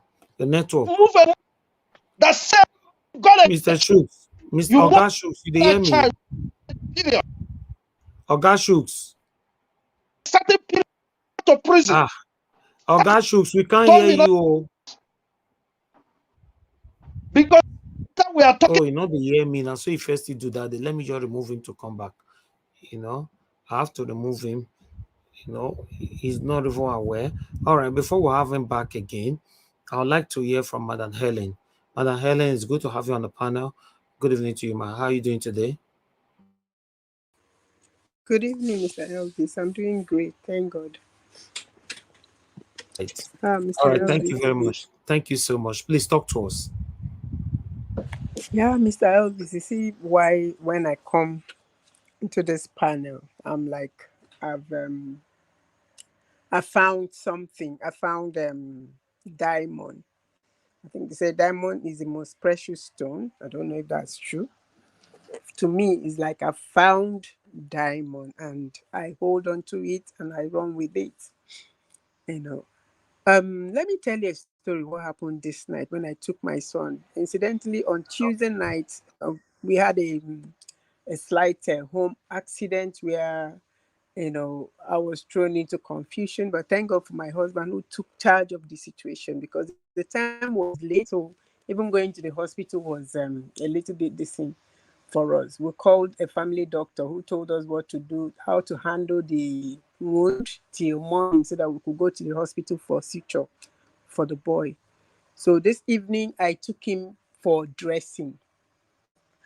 And on our way back, he said, Mommy, why do women steal? I said, why will you ask me that kind of a question? He said, because I'm proud to be, my own is I'm proud to be a man. No. I said, why are you proud to be a man? He said, because men are, God is a man. Jesus is a man, and I'm a man. My daddy is a man, and we don't steal. God can't steal. So I was still waiting to hear him arrive at something. So he said, he now said, that's why, Peter Obi is not a thief too. I said, that's true. Yeah, Peter Obi is not a thief. He said, but see, because Tinubu went to school in the university, went to school as a woman. And when he was leaving school, they turned him into a man. So he's still with that heart of a woman. He's stealing everything. And I just parked the car and I couldn't stop laughing. I Wow, couldn't stop laughing. I said to my cousin that was in the car with me, I was like, are you listening to this? But you will discuss this. how Like old we're is your discussing son? somewhere. How He old just is your turned son? 7 in July. He just Oh, turned wow. 7, 1st July this month. Yeah, that's why, he's stealing everything. He's stealing everything. Now, mommy, you're complaining every day of fear that you don't have money again because you have to buy fear. He's taking everything from us. He's a woman. I said, so me, do I steal? He said, no, mommy, you don't steal. But most women steal. Like Tinubu. Oh my God. I'm so sorry that I'm making this, funny. But it's just so funny. Madam, sorry to Yes. cut you off. Don't you know that you're talking about my uncle? So you are not changing my uncle to become a woman. So if my uncle is a woman, so which man is going to marry him, marry her? I know that he's a very sexy looking woman. You are insulting. Your uncle went to school as a man, Eh? graduate as a female in America. That's to tell you how educated my uncle is. That's what I said. He was very smart. Your uncle went to school as a man, finished as a woman. Then he now begin to say Agbado Ewa, recruit, Agbado Ewa. That is intelligent. That will tell you that my uncle can walk. So he have both male and female in him. And he didn't come out BSc. He had a PhD in stealing. He's stealing in criminology. He's the dean of faculty of stealing. Thief. He's not a teaching student in the university. He's here to release the lecturers list. So now my uncle, okay, I declare to go Abuja. Now, Mr. Naja, with all due respect, I'm crying to Aso Rock. My uncle, Ojibole is my uncle. Ojibole. No, the beautiful thing about it is that you admitted your uncle is Ojibole. Yes. I can't deny that. Everybody's calling him Ojibole. Even 7 years old son, a 7 years old young man, call him my uncle a woman. What is your uncle's name? My uncle's name is Bola. Bola what? Bola Adekule. No, Mrs. Amoda. Oh my God. Thank you, everybody. Voila. All right, go ahead, Mother, please. Mr. Elvis, Dr. CM said that guy has plenty names so that if you enter Itro, they ask him, what is your name? He says Bola. If you enter Dallas Photo, I say, my name is Amoda. Who is Bola? I don't know him. Hi. So, wow. like if I couldn't argue. You understand? He said he entered school as a woman and came out as a man. When they, he said when they were passing him out, they passed him out as a man. You understand? That's why he still has that heart of a woman. That's why he's stealing. And I couldn't argue. I just parked my car and started laughing. If he has slept, if he was awake, he will argue this out with you that he is very sure that he's a woman. That's why he's stealing. So, but the truth of the matter is, you see the way an innocent child has been able to pick that information, and to him, he's analyzing it in a way that, it affects him, because he said, "Mommy, you're always complaining these days of fear." is stealing everything. That's why you're always complaining of fuel. Every morning, if we say, "Mommy, buy us shawarma," you say you don't have money because you need to buy fuel. It's just so sad. That is how it's affecting these children, and that's how they are seeing it. I don't know how we ended up in this kind of situation. It's so sad that people are there. This like what Dele Farotimi said. They are not regarding us as citizens. I think there's just something in their head that has shifted that makes them think the 200 million or more than 200 million Nigerians are not humans. They're just They are not regarding you as toys. humans. They are not regarding us as humans. That's why Yes. somebody will sit down and say, "I'm gonna give 70 billion for people to cushion their, coming in newly into in a place where they've been elected to come and serve. We're gonna give them this to make it easy, to give them soft landing. And then the people who elected, we are going to give them, nothing." Do you know how much a carton of super pack Indomie costs now in the market? Is about 7,000 naira. So if I take How much was it 8,000, before? it was sold at 1,250. Can you That's like, imagine? It's 7,000. And then the indomitable pack, the small pack, is 3,000 to 4,250. So you're telling me that you're giving me 8,000 to serve 5 persons in a family. 8,000. So if I use 6,000 something to buy just the ordinary Indomie, what am I left with? Nothing. It's just that I don't understand. Honestly, I don't understand. When I listen to these people talk, I keep watching. Like he also said, 2 persons have been put in office. The other one is, he's good at what he does. Both of them are good at what they do, and they complement each other.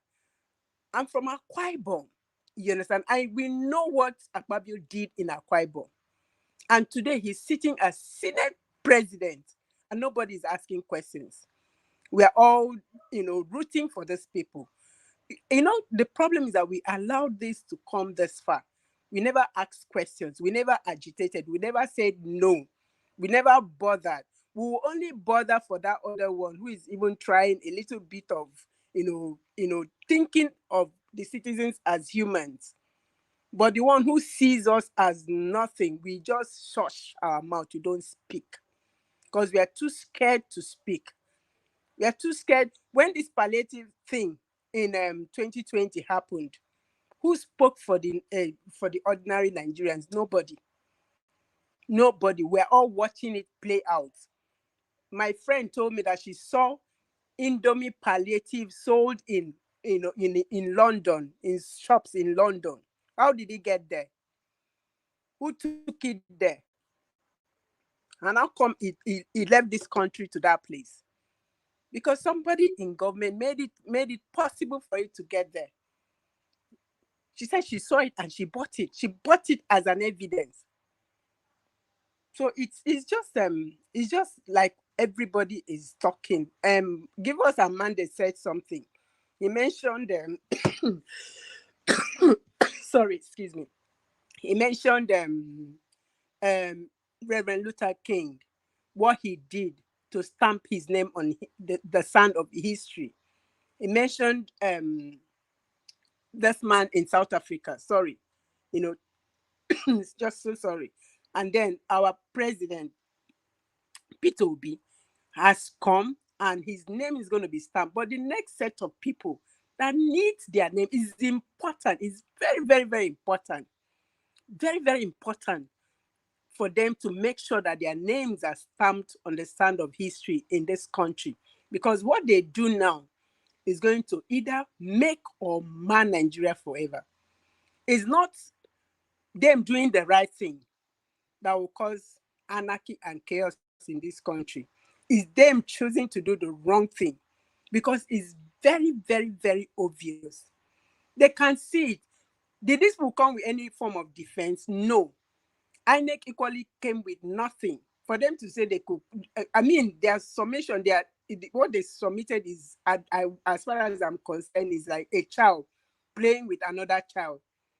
They are playing with our brains because they feel we can do nothing. But it's left for the judiciary, for them to get up and stamp their names on the sand of time. This is the time. Because if they don't do it, I'm so sorry. What is coming, what is coming is bigger than everybody. These people don't know. What is coming now is big, too big for them to be able to cope with. Nigerians have had enough. And for the youth of Nigeria, wake up. Wake up. I'm telling you, wake up. Because it's this is not business as usual. This is bigger than what it has always been. These guys are not ready to let go, and they're not ready to do it right. You can see, how can you, people are screaming of fuel issues, and then you increase school fees. So basically what you want is for the ordinary Nigerians not to get any, just to go home, lay their bed, lie down and die. That's what it means. And then, so who are you going to rule if that happens? Who are you going to rule? And this is just the beginning, because I'm sure they have these things that they are just going to, but they are too much in a hurry to release all. They are not even giving us breathing space. Fear, and now then it's a school, unity school. So it means you can afford to send your children abroad to go to school and come back, and somebody will sit on national television and say, oh, you are looking good, and for you to be celebrated is a good thing. And then I can't even afford to send my child to even that common unity school in Nigeria, because the school fees is beyond me. And you think I'll just lie down and sleep as usual and say, okay, all right, let us just hope that it will change. Mr. Elvis, thank you very much for always giving us the opportunity to, say it and shout it and hope it will change the judiciary and they will do the right thing. Thank you. Thank you, Madam Ellen. It's good to always have you on the panel. God bless you, man. Thank you. Okay, let me come to, Engineer Ken, are you there with us now? Yes, Mr. Njawa, you can call someone else. Okay. I'm the conference space. Thank you. Okay. All right. Let me come to Omashola. It's good to have you on the panel. Thank you very much, sir. Please talk to us. 8 minutes. Mr. Njawa, good evening, everybody. Thank you. I've not been chance to come into the panel since, but I'll be watching what has been happening. The Nigerian government are finally giving me the reason to call them demons in actions. Now, this afternoon, I got a call from Nigeria, and my sister-in-law was just complaining that things are expensive. I felt like crying for her. I didn't know what to do again. Sometimes I sit down and just analyze and imagine what they were passing through. Schools have closed. Today's Friday, they have all closed, and on holidays, children on holidays, they will be in heat. They can't watch TV because they can't buy fuel. NEPA will not be there. And now the parents in Nigeria will be given new school fees to pay in September. The World War II in Nigeria, the stress that is coming is gymming, ready to bombard everybody by September. And Nigerians are still inside their house, lounging and shouting, give us our mandate, instead of being on the streets. It's only in Nigeria. I don't know whether we are human beings again, where they are killing you. The knife is in your neck. They are tying you. Knife is in your neck. It's obvious that this is killing. And yet you're still there watching TV, watching DSTV. You're still lounging. Before we know that, they will be being brother, and then everything will die. Are we okay? I don't think we are okay in that country. We are not okay because I don't see any human being that will be okay. Things are going up and you're complaining, you're just complaining. If you're on the street by now, a man that's stolen something, you are in his front of his house shouting, everywhere is in chaos. He's because there's no anarchy, he has not seen anarchy. He's like saying, where's the anarchy? I'm not seeing anything. No, these people are not coming out. And now he's indirectly telling you there will be anarchy if they take me out as a president. Because he has not seen the Nigerians on the streets the way they did the last protest in Nigeria. And this same person that was called that night, he was blabbing and saying, "I'm not the commander in chief." Meanwhile, you were a commander in chief in acting. You fight people in the toll gates, and because down we feel like nobody can, you can't do anything, they can't do anything. They come to the street, you unleash the soldiers. Nigerian police, Nigerian army, you swore to the constitution. Please read the constitution and find out what you are meant to do. If you're not meant to protect us, let us know. If you're meant to protect the thieves and rogues in charge, let us know. So that I'm so sure maybe you have your own special market you are going to, you have your own special schools you are going to that Agado has given to you. They want to share palliative. I'm in the UK. I'm trying to get to study other things. Each time I apply, they tell me, how long have you stayed in the UK? I tell them 1 year. Oh, you have to be 3 years. They're not qualified. These people spend money on their citizens to as far as you want to be a plumber. They sponsor you. Nigerians are there. You want to collect palliative, collect money. You cannot say take this money and find people that will train people and know how to work and make money for themselves. You want to share money because that's all you know. You never learned anything in your life when you were in school. You never had any certificate. And the only certificate you ever have, you want to show you have, you are clinging to it like as if it's your right. You cannot say, let me take this money. Institutions come. We have people we have people that run offices, engineering firms, actuarial firms, consulting firms. We have people that they need to have staff. They can train them. Take them there. You pay their salaries. Take the money you want to share everybody now. Start paying people salary from there. Let them learn a trade. Learn something. We just like to share and share and share. And the man that owns the money tells there's no more sharing. There's no money to be shared again. I do not know how Tinubu you have the mind to still borrow money after your senior brother has borrowed. You now want to come and borrow. Before we know now, you hear that Nigeria is now China. Nigeria Watch, concerning today's that lady that came this morning, I couldn't join that panel. As I heard everything everybody was saying on that panel, the old truth on that show, on that woman is, if I were her, just forget about that money. Those guys were 419. I have been in that victim before. We have Nigerians like them. Of course, the one is in government now as the president. They look at human beings in the society. It's a clique of people making money from people. They will form office. They have everybody everywhere they can put them. They'll tell you go to so place and go and pay the tax. It's their man. Go to so place, go and pay the money. It's their man. When I look at it, the old money that woman was paid was I think to something. But indirectly she spent money.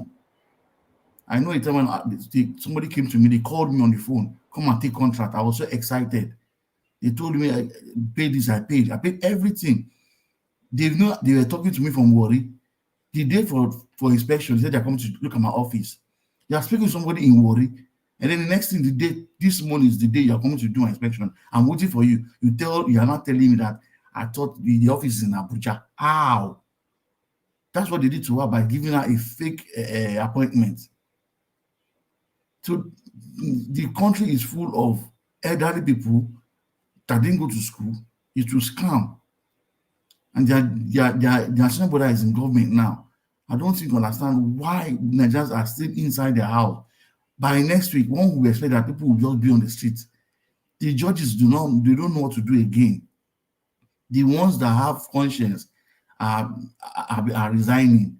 And I won't be surprised in the next few weeks, more will start resigning because they don't have some of them don't have conscience again. They're all dubious.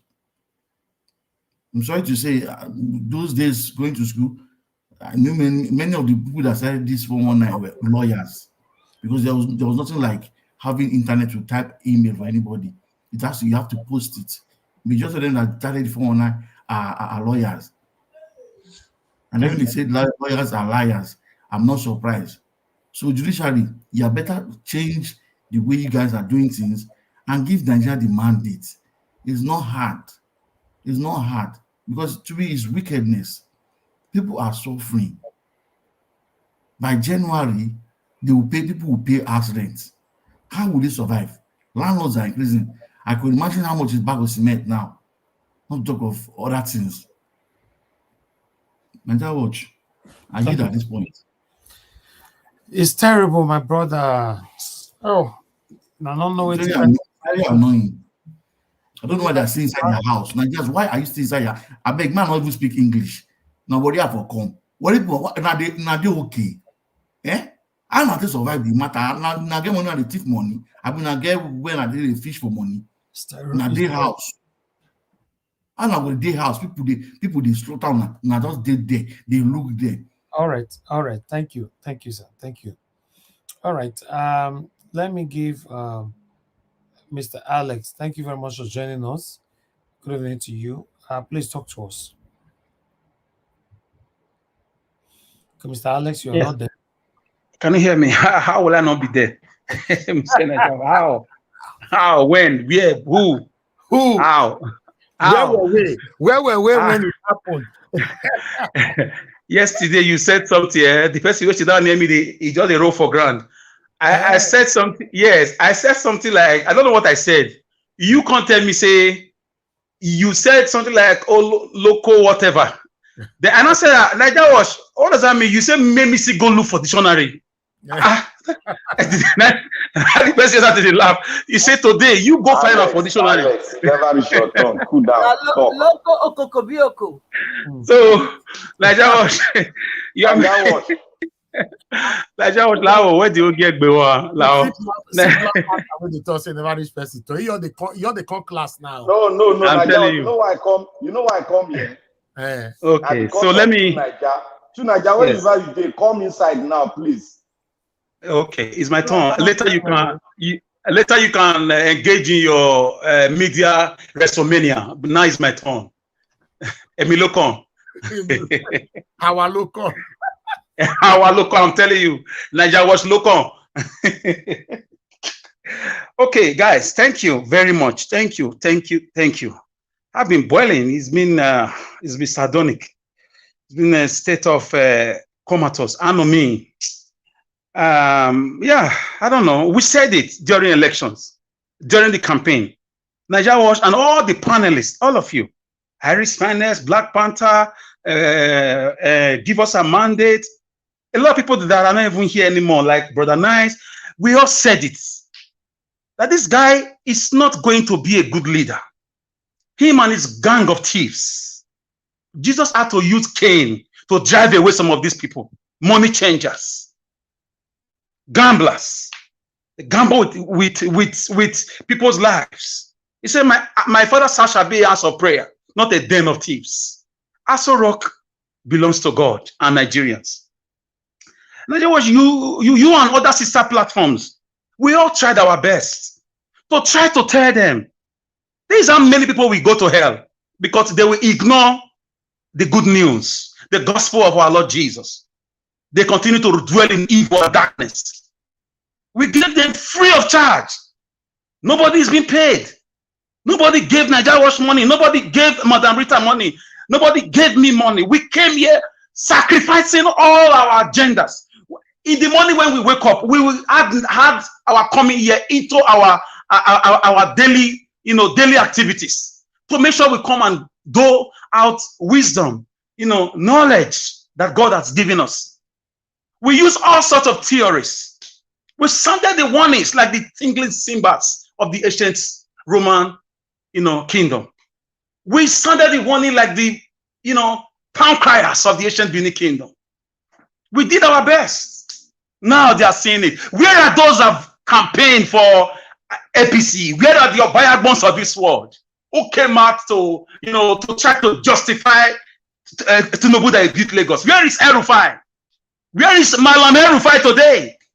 Where is Festus Keyamu? Where is Femi Kayode? Where is where are all these guys? Where is Adams Osomole? Where is Pastor Ize Yamu? Where are they? Emmanuel Bogu, where are you people? You sang, you dance for these wicked men and women to come to power. Some of you even helped them to rig elections. Of course, not in Edo State. Where are the APC shiftings? The APC people, where are they now? Edo and Nigerians are lamenting. They are under excruciating pain. Rachel said in the Bible, when she was giving birth, she cried. It was like the voice of lamentations. That's what is going on. It's a voice of travail. She cried for her children, for they were not. We cried. We came out. Sometimes we stay almost 17 hours, 16 hours. There are days we left this platform 5 o'clock in the morning, 4 o'clock in the morning. Yes, I remember those days. We stayed. The likes of Engineer Ken, we did our best to sound the warning, like Jonah in Nineveh. At least the people of Nineveh listened and they repented and averted the danger. Look at it today. APC at those states, where are you right now? So everybody is feeling the pain. I'm happy. No matter how rich you are, you will feel it one way or the other. Okay, guys, our dear brother Tony Kabaka, APC youth leader, where are you, my brother? I respect you a lot. You guys campaigned for this man. Where are you? You came to my area too. I respect you a lot as my adult brother, but where are you? To come and tell us how far, how is the story? I'm talking about everybody who campaigned, who helped people to see ballot, but those are did ethnic profiling in Lagos State. Where are you people now? We don't want to hear your lamentations. Take it to the Bible. Tell it in Gads. Publish it in the streets of Ascalon. We are not interested. We told you, you cannot give what you don't have. Leadership is not, is not hidden. It is very visible to the blind. You will know when the righteous rule, the people rejoice. If you are not prepared for it, you are not prepared for it. This is exactly how he beat Lagos. Where a plot of land in Lagos can even cost you 150 million, 40 million, fleecing people of their hard-earned money. Then you come and tell me you beat Lagos using tactics to ruin people's lives. This is how they beat Lagos. This is just less than 3 months now, 2 months plus. Everybody is in labor room, political labor room, trying to give birth to what we don't know. Everybody is in severe pains. No doctor to attend to us. Nigeria is in labor. My goodness. Obi came as a gentleman. He came. The Bible said John the Baptist came like a voice, crying in the wilderness. He neither ate nor drank. You guys said he had a demon. The Son of Man came also, eating and drinking. You guys said he's a glutton. What do you want? Generation of vipers. What do you want? I'm very angry because Nigerians won't learn. They won't learn. They won't learn. Madam Rita will talk and talk and talk. I'll be feeling for her as a lady. She will have headaches. Iris Finance will talk. Even those who are not here anymore, kudos to all of you. We tried. We tried to save them. We tried to rescue them. Some of them collected money. A lot of people from other platforms, they changed their story. But where are they now? Those who were asking for appointment from Tinubu, where are they? In YouTube, asking Tinubu to come and see them. Where are they? The country is on fire. Economic fire, political fire, security fire, education fire, agricultural fire. Everything we are just in a no man's land. APC people, where are you? According to my dear brother, give us a mandate. Agbado, 50 million youths, recruit them, bring them in. What will they eat? Agbado, Gari? That is where we are now. a man with no education for his post that is as sacrosanct as the #1 citizen of the country? Is this how we've reduced ourselves to? A country that produced the likes of Juno Achibe, the likes of Anthony Enauro, the likes of Abat Macaulay, the likes of Nnamdi Azikiwe, the likes of Obafemi Awolowo, a country that produced Mami Fumilayo Ramsikuti, a country that produced great engineers who were making bombs in the eastern part of the country during the Civil War, a country that had the first historian in the Nigerian military in the person of Ojukwu, who addressed the whole world for 6 hours. How did we arrive like here? We did our best. We will continue to do our best. The Bible says, he that has ear, let him hear. And guess what? This is just the beginning. The only hope we have now is the ark. Is the ark of Noah. That ark of Noah right now is taking people in. Is at the tribunal. Believe it, is Peter Obi and his cases. That is the only saving grace, because the flood have started coming. So I want to appeal to everybody, come to the ark. Come to Peter Obi. Judiciary, come to him. Use this evidence and come and give him justice. Nigerians in diaspora, you did your best. I love you all. In fact, diaspora did 50% of the job. Some of you even starve your family members to make sure they vote or they voted. Everybody come to the even those who are weak and weary, come to the ark. A flood, a bigger flood is coming. Don't join them. Don't join them to do evil. He said, thou shalt not join multitude to commit sin. Choose ye this day who you will serve. But as for me and my house, I'm with Peter Obi all the way. I was called upon many times. I've said it here. People called, I don't know how they got my number. Work for us. Work for us. We'll give you 5 million. We'll give you 2 million. We'll give you 300,000. They started increasing the money. I even had to insult one day. Everybody have their temptations. Guys, there is no way. Everything is happening now for Obi's good. All things are working together. Nigerians are seeing the light now. If you give birth to a child, this is the cry of that child that brings happiness. When you give birth and your child did not cry, you start looking for solutions. So the beginning of a million minds start with a step. This step now is a very bad one with these stolen mandate people. So Mr. Dele said it all, and I'm very happy. We still have bright minds like that. Some of them have been polluted. We still have some of them standing. The likes of Wole Soyinka, the likes of our brother Wole Soyinka. Some of them have forgotten their days of activism. Humanity. So I'm very happy we have many. And I join my voice with Bring Back Our Mandate to say, if you can have a way to come here, please come and talk to us. We believe in progress. We believe in value of citizenship. Nigerian leaders don't know the meaning of citizenship. If you don't have a knowledge of something, abuse is inevitable. Leadership is not a rocket science. It is very easy. It's the easiest thing to do. Leadership is selflessness. The likes of Julius Nyerere, the president of Tanzania, when he passed on, he had less than $5,000 in his account. He built Tanzania. It's still being celebrated till today. Kwame Nkrumah of Ghana, when he passed on, he had less than $8,000 in his bank account. Opposition went to check. He spent all his life, although his family abused him, but he spent all his life building Ghana. He brought that name, Black Stars. He formulated the Ghanaian, what's it called? The Ghanaian national anthem. He designed the flag. He fought the British to a standstill to get freedom. So, gentlemen and ladies, we have a little hope. It's a little hope in the man, Mr. Peter Obi. Before now, we didn't know this man.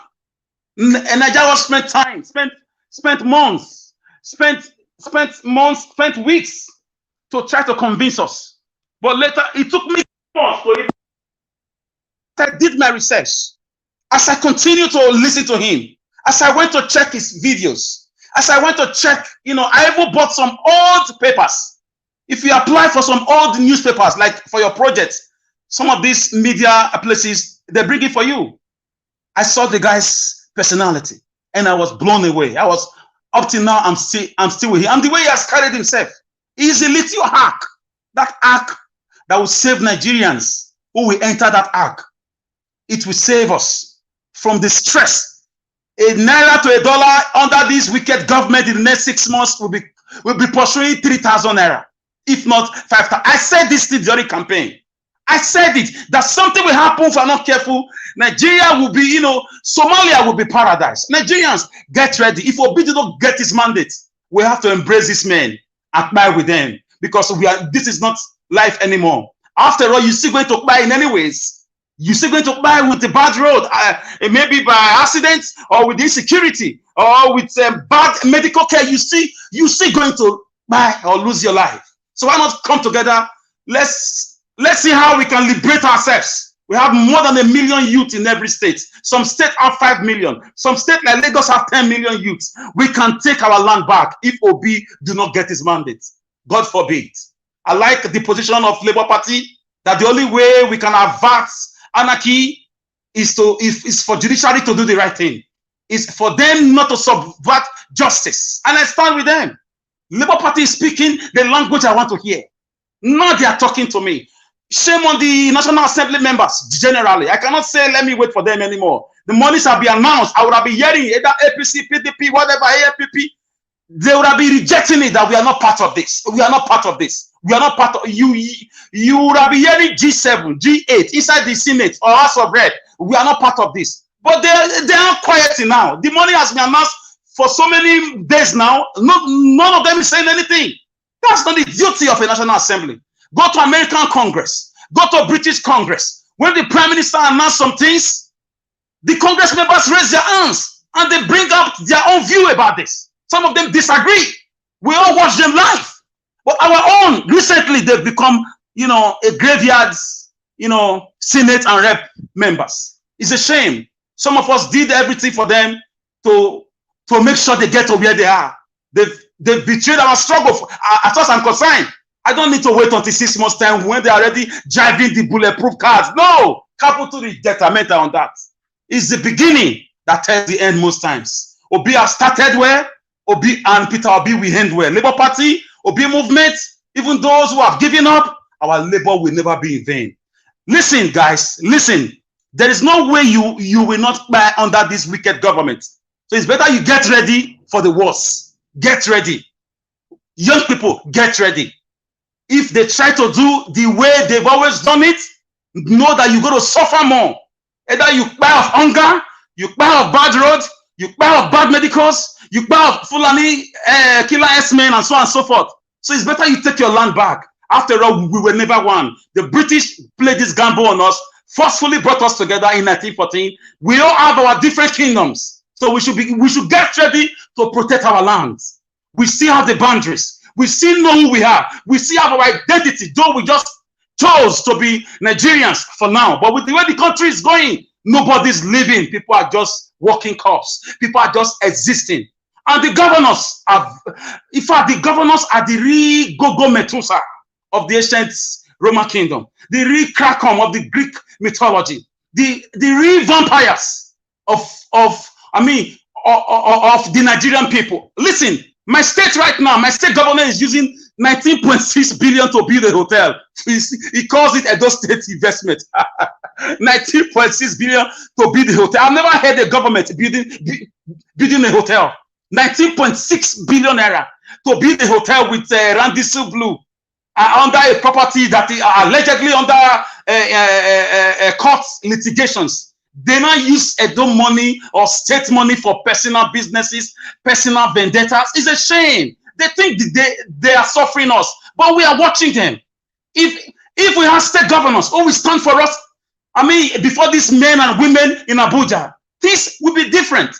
But nearly all the state governors are compromised. They is using state funds to build a hotel. Show me one hotel run around the world by a federal government. How many has the federal government of Nigeria built since we got freedom? So these are the lies. The 19.6 billion can give you one medical unit in every local government in the state. 19.6 billion can give you one recreational center, mini sports stadium in every local government to keep the young people busy. 19.6 billion can give 1 square meal to every child in our primary school. 19.6 billion can give bursary to all of those sons and daughters studying across the country. But these guys, these are some of the little ones we are ever hearing about. Not to talk about this 300 something billion national, state budget of the year, or the 3.6 billion eternally generated funds. So guys, the state governors are devilish, they are satanic, they don't care about the people. They are just there, they just amass power. They use, the police and the army to suit themselves. When it's time to protect citizens, they will tell you police is for the federal government. But when it's time to demolish houses or to go against people they perceive who are not on their side, police is always with them. So I want to use that as an example to reach our governors. Apart from like people like Peter Obi, who was not perfect, but at least we can go and verify his works as a governor in a state. For me, nearly all the governors, they are just like the federal government. They don't care about the people. It's all about, I want to have a street in France. I want to have a street in London. I want to have a street in South Africa. I want to compete with the former government. They are all bunch of thieves. Other people, when the day we have been waiting for comes, the government houses of the state governors will be the starting point. And the state house assembly members will be the starting point, because we cannot go to Abuja. We will start from our home, and we can't live like this. Things are difficult. Hunger will either take your life, bad road, and so on and so forth. So we have to get ready for the worst. Thank you very much. I hope Judiciary will do the right thing. I really hope, just to avert this looming danger. Thank you, Niger Wash. Thank you. Thank you, Mr. Alex, for checking the table this evening.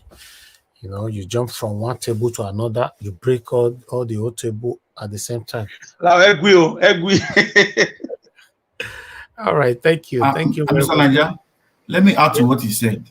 When he was talking about them buying the armored vehicles, to be so annoying, very annoying, that on the TV, I was watching Arise News, and they had to advertise Lexus Jeep armored. They didn't only advertise, they now put WhatsApp number if you are interested. That's how wicked they are. So somebody is ready to sell for them. He's waiting for the money to come out. Then they will now say, bring the Lexus Jeep for me. Thank you. All right. Thank you very much for that submission, Mr. Alex. I appreciate you. Thank you very much, my people right there. I can see we have more people just joining us. Thank you. I appreciate every one of you right there. God bless you all. Please press on the like button, help us to share. Press on the $sign, support what we do here. God bless you all. Okay, I would like to, before I move on to the next person, which I will be starting with, let me quickly, I would like us to, okay, let me move on to the next person first, because there's another video I wanted to play. But let's go to Eze Shigbo. Are you available, sir? Good evening to you. Please talk to us. 8 minutes. Yes, sir. Would you mind you get somebody else? I just was able to come on, and I've not been following what you guys have been doing. I was there when you were doing the intro. I wanted to talk on the intro that you did, but go to somebody else, please. Okay, I'll come back. Thank you, sir. Yes, sir. That's fine. Thank you. Thank you. All right, then. Let me come to Mother Patricia. Mother Patricia, please talk to us. Good evening to you, ma'am. Good evening, Mr. Elvis. Good evening, everybody. Good morning, good afternoon. I want to also appreciate all those that are given to the channel so far. Thank you so much, and also to Mommy Diaspora. Good evening. Nigeria will plenty. I don't know whether Nigeria is not Nigeria as a nation, maybe the people, or majority of them are caused. I don't know, because it's just so ridiculous to see people that are so comfortable with every kind of situation. Because the situation they are now is enough for them to have say no, we are tired. If you want to finish us, we are ready. But like I've always said here, that the situation the Nigerians are facing now, especially those ones there on ground, is like a sheep waiting to be taken to the slaughter. I don't know whether it has to be that it has to come to only when you face it as a person. That's when you think something is happening to you, and everybody just stay aloof and be watching because it looks like that. I don't even see why any single Nigerian, even if it's a car that hit them, yeah, that shows that it has to be. It's the day that it comes to you when Nigeria happened to you. That's when you know it's happening to me, and nobody else can even come to fight for you. Because the attitude of even when car hits somebody on the road, a whole human being that God created like you and me, having two legs, two hands, two eyes, 2 ears, one mouth, one nose and two nostrils. You can see it. The person lay down on the ground. Drivers will either avoid him, or if they cannot avoid, they will climb on him or her. People passing, they will only close their nose when it's getting decayed. They will just close their nose and be passing. Nobody cares.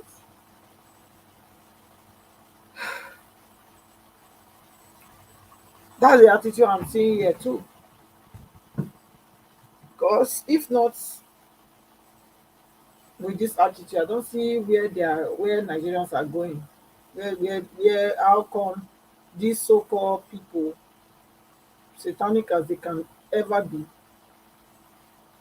still be riding on the majority? But of course, the leaders came from the people.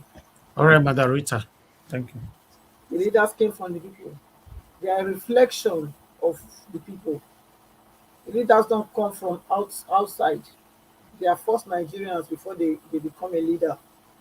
So they are only reflecting the character of the true Nigerian. That's what I'm seeing here. Because I don't see how these things is here now. Everybody can see it. Even a child not yet born inside the womb can see that there is danger everywhere. But they are still playing the ostrich. I don't understand it. I don't. Madaeli that called that spoke to us from Nigeria. I think it was Madaeli. She talked about her son, and then was it my brother from what's his name? He has a Shekiri name. He spoke about somebody calling him, and he was feeling pity and he was crying, but everybody was still in their house. They were still in the lounge. They were still, life goes on. To them, we are making noise, it seems like. And it makes the whole situation very, very tiring somehow. But we're not going to give up. We're going to continue to do what we know how to do. But it's very, very disheartening to see people facing danger and yet they don't recognize it. It's very concerning. Very, very concerning. I don't know.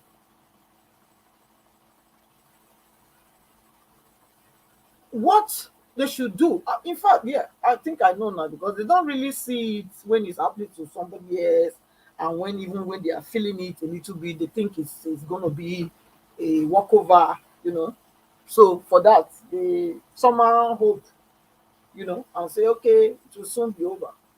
But this is not going to go over without a confrontation. It's not. It's not going to go over without a confrontation. All these things we are doing, we are saying, if there is not going to be any fight, it will be all to no avail, nothing. Because these people, they are bent on continually to do evil. We have to call a spade a spade. There is no need. These people, they will not give up this power without a confrontation. And the earlier Nigerians get this message, the better. Before it's too late that they buy everybody. So it's a very, we are in a dire straits somehow. We are in between two very difficult paths. Well, you see, we are the one to make the choice. It's either if you speak, you go buy. If you not speak, you go buy. It's better you speak before you buy. It's better to buy as an hero than buy as a coward. That's how I see life. It's better. What good will it do to my generation or my posterity to know that I was one of them that cowarded, chickened in because I didn't want to buy, but yet I enslaved all my generation yet unborn. I don't want to be that I don't want to be that person to do that. I will speak. As long as there is breath in my nostril, as long as I'm still able to move about, I'm going to speak.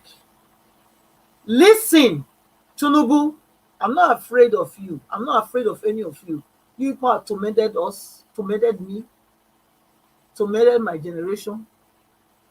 That today, I'm not supposed to be where I am if I had a good country that was working when I was born. I was born after the 60s. I was not born before, I was not born during your colonial time. So I'm supposed to enjoy freedom. Freedom.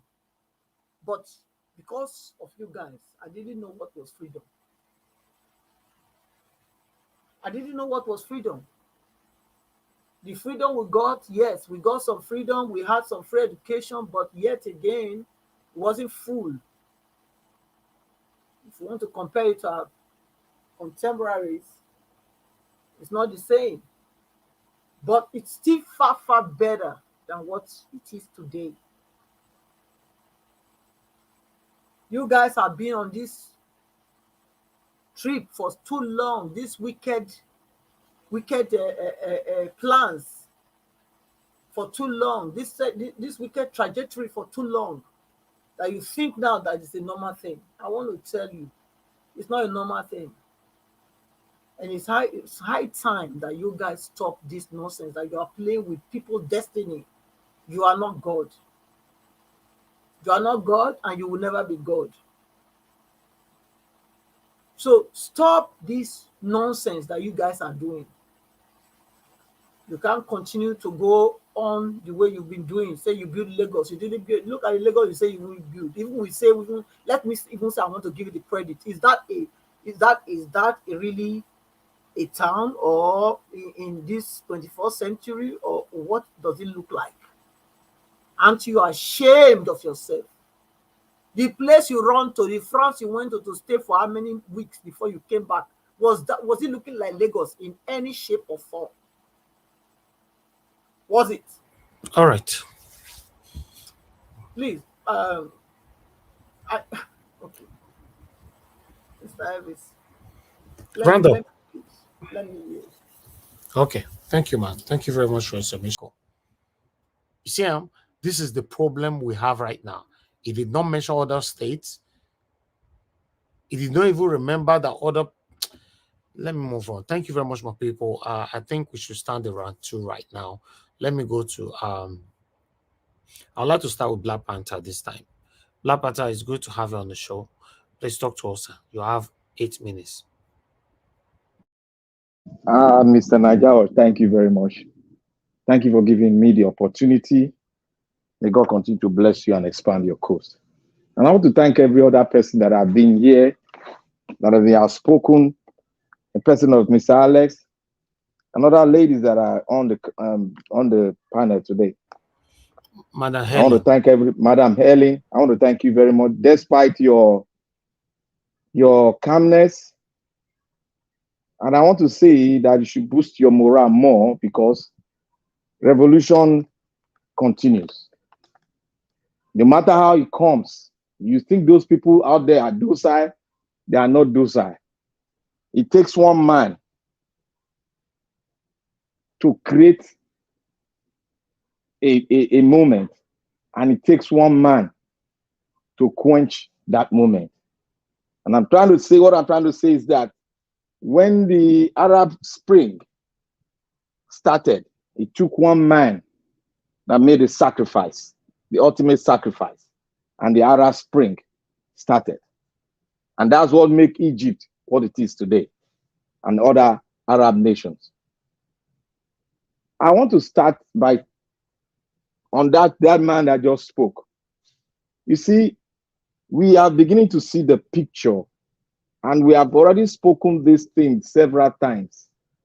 And Miss Madam Rita spoke it.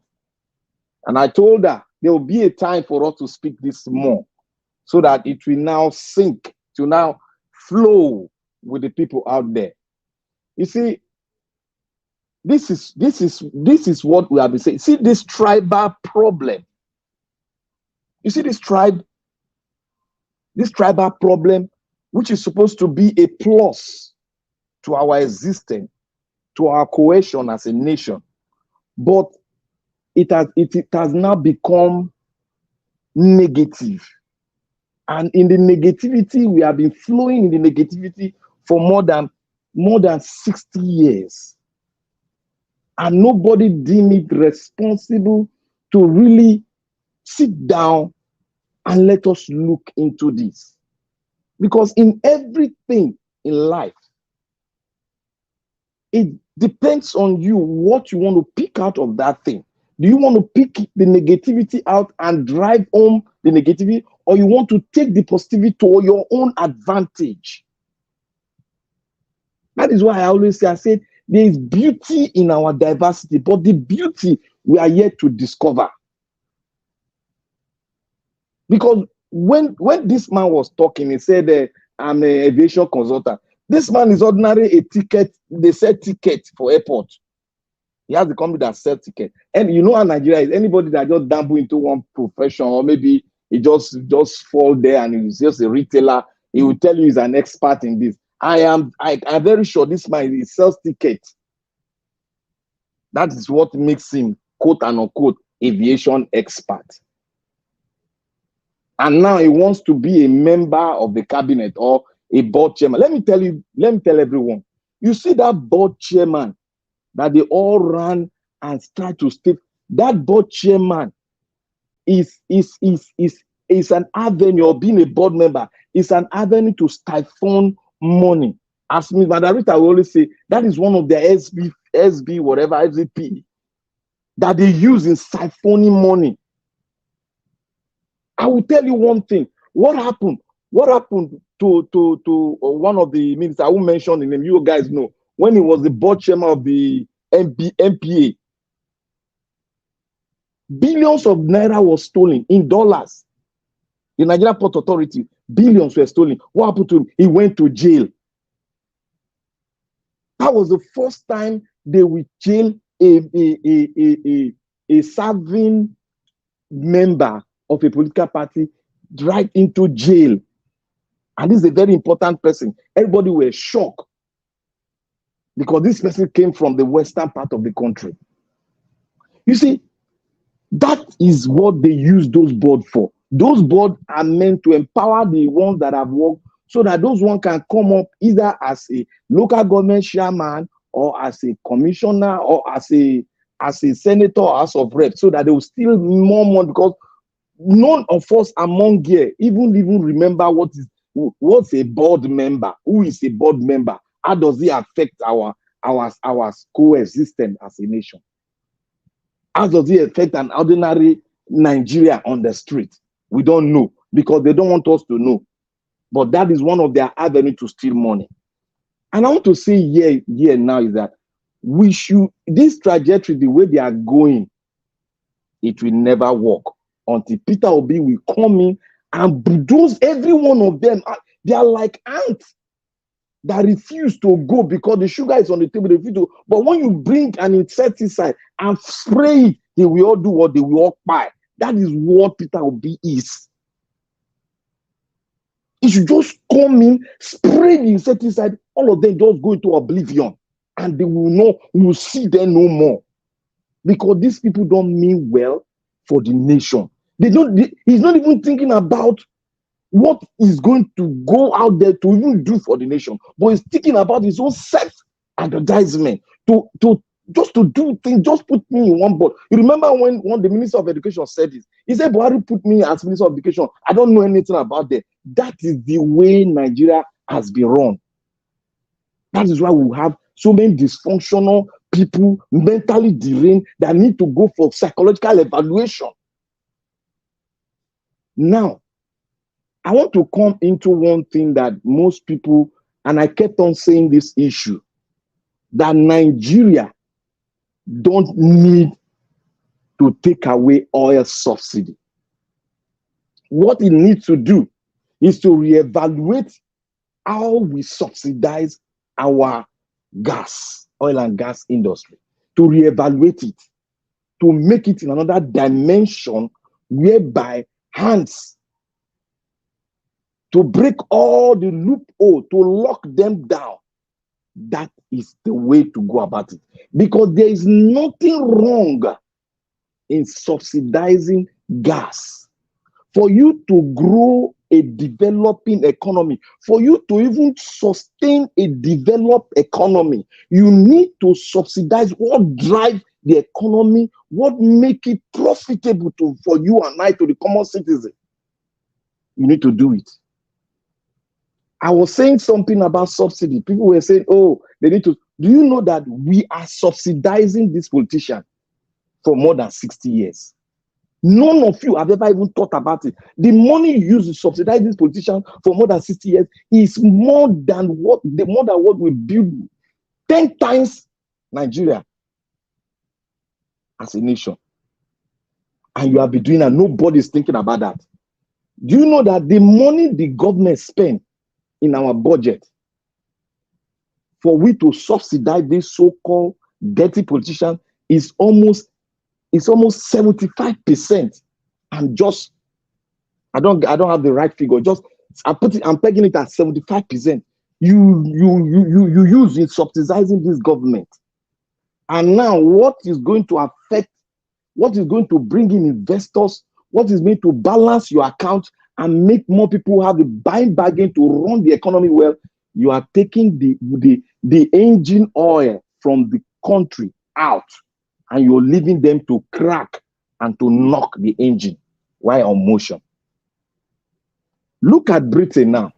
I was here the other day. Tunaja was telling me that to British, they don't subsidize. That is very high. Go to the Sky News.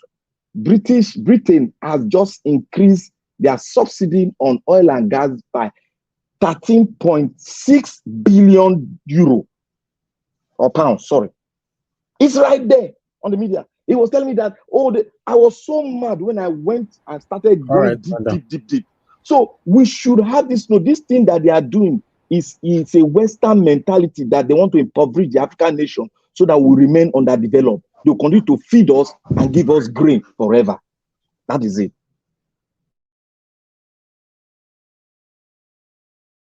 Thank you, Mr. Najawaj. Thank you, my brother Black Panther. Mr. Elvis, can I just make a comment on Mr. Black Panther's submission? Just a brief one. 1 minute you have, sir. Yeah, thanks.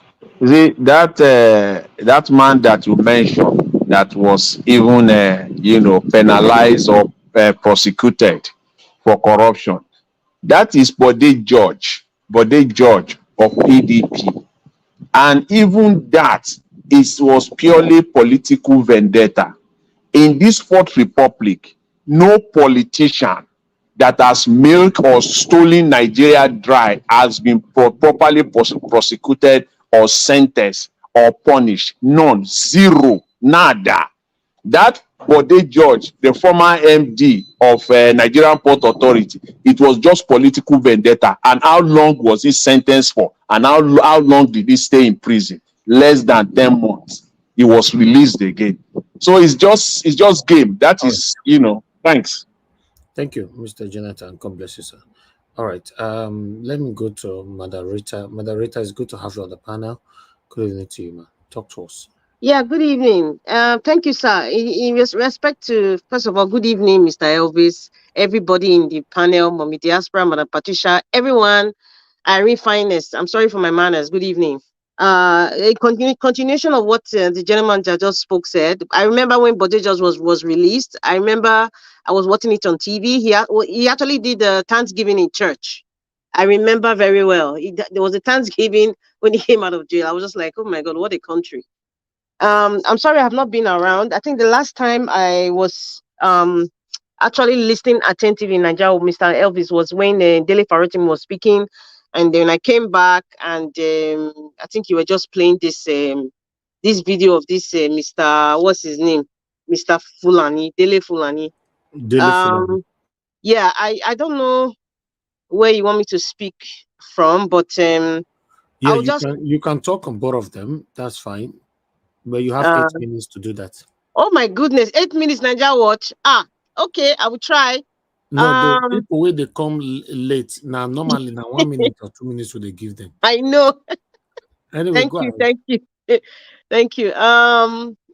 Okay, I'm just gonna leave Dele Farotimi. Mr. Black Panther, I don't know when you were speaking. I was logged off. I don't know what happened to my phone. And then I think the last thing I heard was you mentioned my name, and I just went off. But whatever it was, I'm sure it was something good. Maybe I'll watch the video again. Yeah, it was on tribal. When you made mention of tribal, I said this is the exact time for us to really bring out the tribal thing that we are dodging away from. Yeah, it's true. Okay. Now for this man, this APC, listen. 3 minutes left on your minute. The information is too much. What I want to say is a lot. First of all, Bola Ahmed Tinubu is not the father of Nigeria. Tufiakwa is not the father. He's the father of the people like Mr. Dele Fulani, Dele Alake, the overfed Oragutan, the one that calls himself MC Oluomo, and the likes of them, and the fake senior advocate of nonsense, Fesor Zakamu, is their father. He's not the father of Nigeria. I just wanted to say that because that thing really irritated me. And then what is going on with the PDP? The APC. It is the spirit of the Tower of Babel. That's what's just going on. Nepotism, destabilization, disenfranchisement, argument, confusion, distortion, mismanagement, greed, disarray, betrayal. I was just having a laugh when this Mr. Uncle Dele Fulani was talking. I was just laughing. I'm like, oh my goodness. Like seriously, this man took his time to come to our ICV, paid some money to show up and embarrass himself and the Yoruba race. My goodness. And the audacity to come out and make it appointment tribal. There's no shame. There's no decorum. Everybody's just on autopilot. He's just telling the entire country that this is a Yoruba administration. He's just telling the entire country that this is how we roll.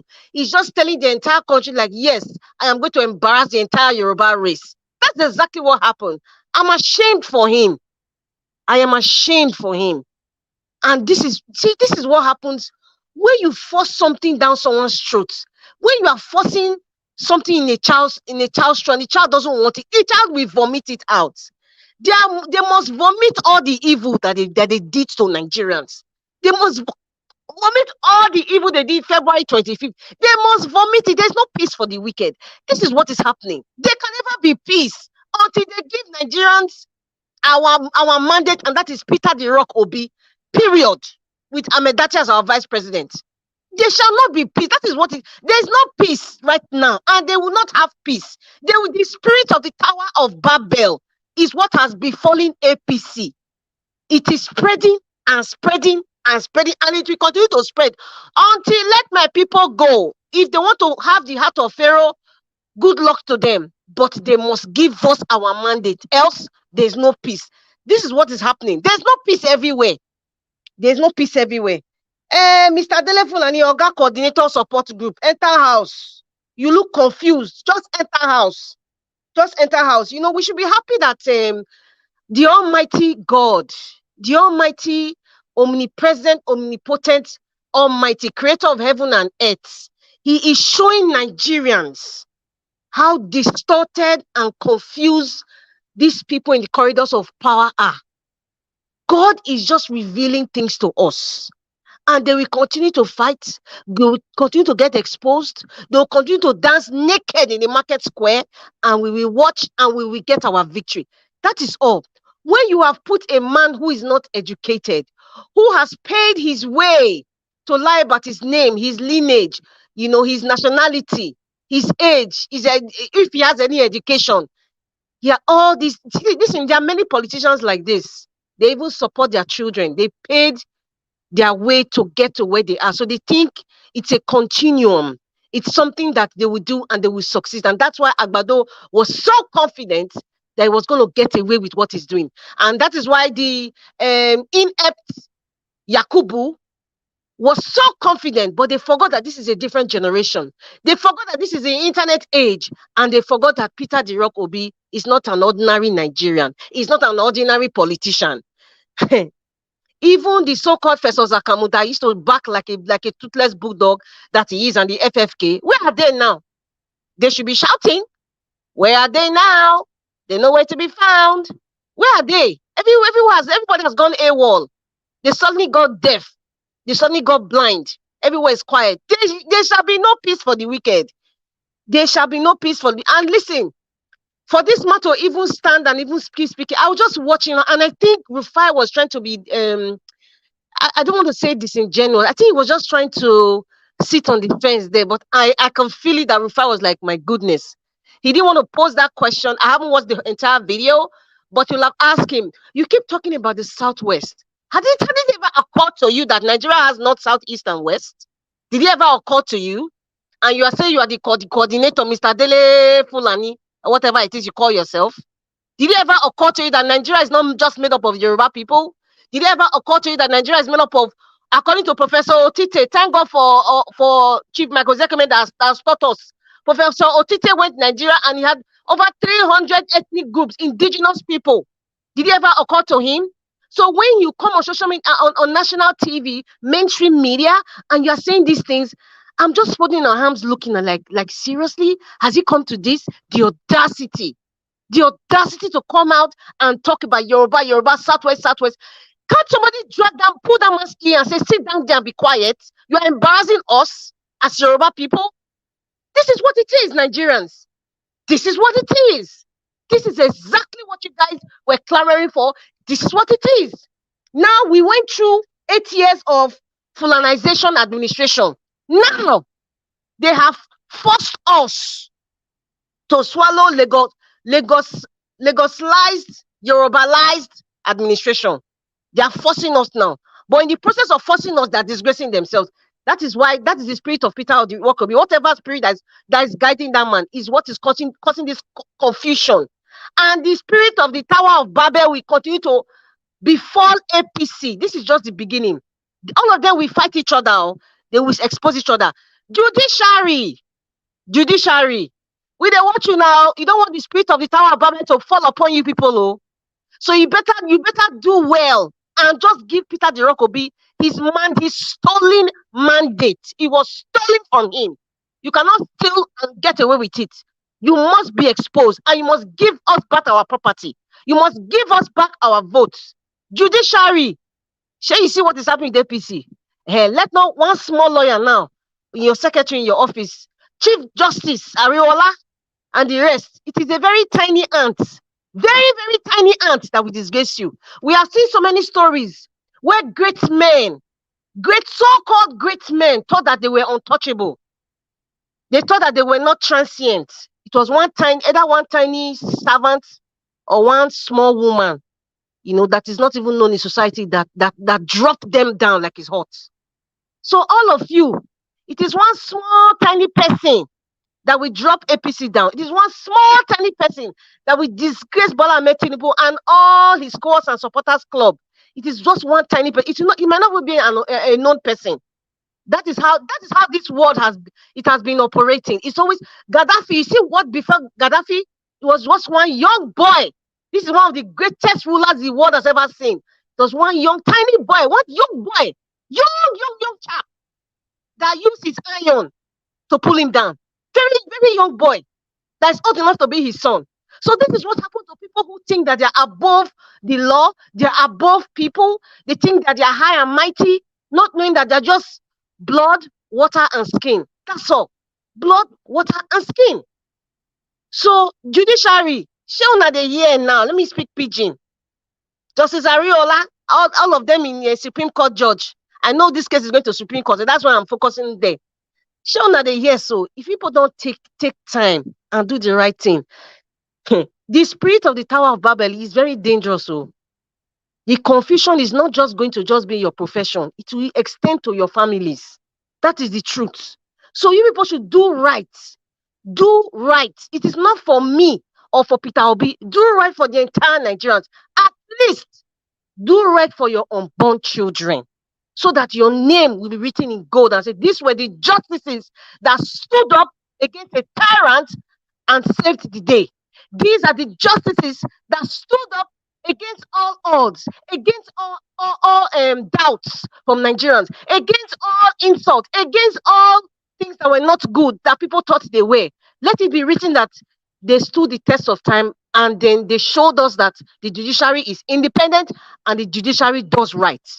You guys have failed with Lawan, the magician Lawan that became a senator all of a sudden. You have failed in the hopeless Uzodinjo in Imo State. You have failed severally. But this time, this one is the apex. This is the apex of it all. You better do right. You better do right so that you will look good, and they will not start to overlook some certain nonsense that was done in the past. And then we will do right. Start doing right, judiciary. You better do right. Mr. Najawa, thank you very much. And my panelists, thank you for being patient with me. All right.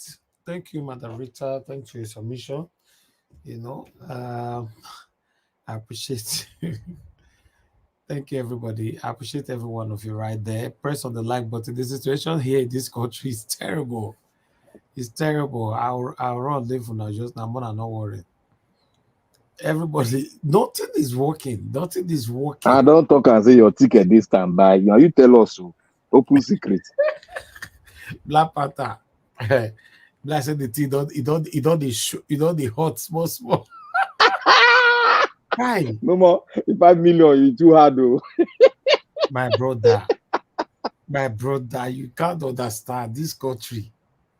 It's not nice. It's not nice. We shouldn't be living like this.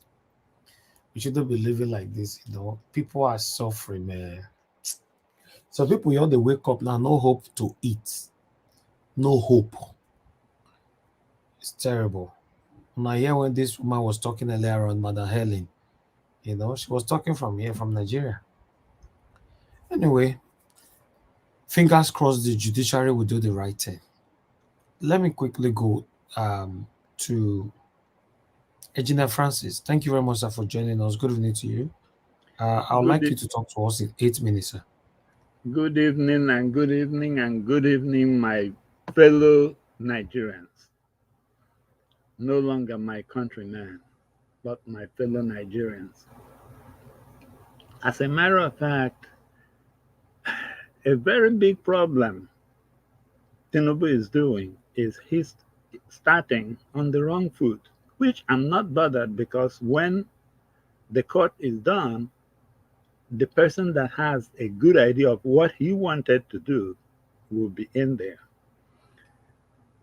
And I think he has already started to steer the major news media in his direction, because this whole interview that you showed with that Fulani, that is so juvenile that I have no idea how in the world somebody like that or an interview like that deserves a second in our news media. Somebody that has come, it's like in a family. We're a polygamous family where the main house is for the man and he has like maybe 4 other little houses for the 4 wives. So this wife and her children are in the house fighting, and that is what this guy is bringing up to become the business of the entire family. How about excellence? Why don't you guys help him to look for the best in every field that he needs somebody from, no matter the state, as long as they are Nigerians? That is what Presidential Transition Committee does. Go through the entire country and look for the best in every field to suggest to him to put in his cabinet. And that's exactly what Peter Obi is going to do. He doesn't care if you're Yoruba, either Yoruba from Lagos or Yoruba from Oyo. What kind of nonsense is that? Please, you guys have to separate governance from political party issues. They do not have any more place here in Nigeria. But that is taking me out of the way. Let me say something on what Black Panther brought up on the oil subsidy. In case, Tinubu, in case you need an expo, let me give you an expo. It's not even an expo because it's out there. Peter Obi already said it. This is what Peter Obi had planned on doing. Let me give you an example. Let's say they say that oil subsidy, that we are subsidizing 1 million liters of petrol per month.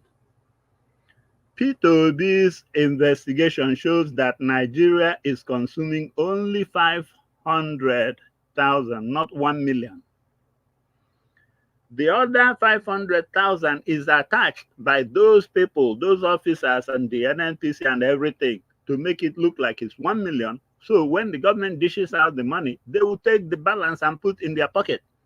That's what Peter Obi said that first. The first way he's going to face this oil subsidy in is cut off that 500,000 that's going to individuals' pocket.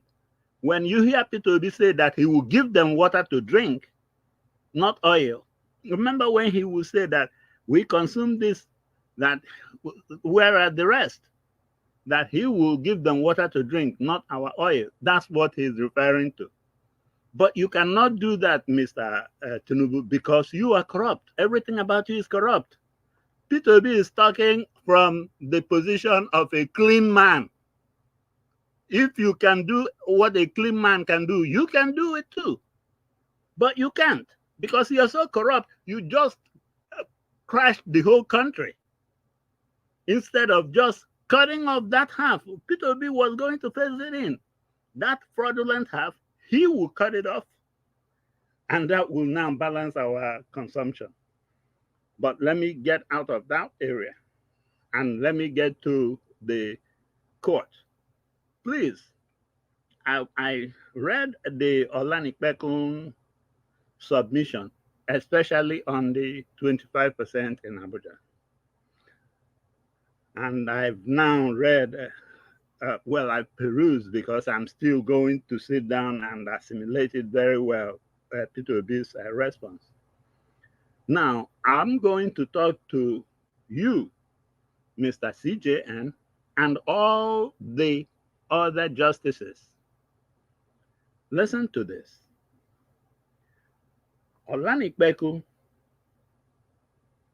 told us that in order to preserve our liberty, that we should leave Tinubu in there so that anarchy will not come in. Obi's people responded to it, but I have an addition to that Obi's response. That addition is when you guys pick up the $100 bill, the US $100 bill, do you see the picture of that man in there? Can you imagine how many years ago this man died, yet he is still being revered here in the US? I'll tell you what that man said years ago when he was alive, before he got in the $100 bill. That's Benjamin Franklin. Exactly, Benjamin Franklin. He said, and I quote, that is with regard to this either sacrificing freedom and liberty so that we will have security. Look at what he said. He said, those who would give up liberty, democracy, in order to purchase little temporary safety or avoid anarchy, in this case with Tinubu's attorneys, those people do not deserve neither liberty nor safety. Period. So I will tell you, Mr. CJN and all the justices, if you want to give up our liberty because Tinubu scared you or threatened you that we are going to resolve into anarchy, let's go to that anarchy and fight through it. And when we come out, we will know we are out. That is what Benjamin Franklin, when you pick up the $100 bill, look at it.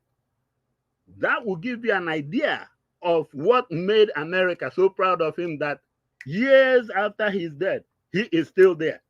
You, years after you are dead, will you be remembered in any Nigerian format?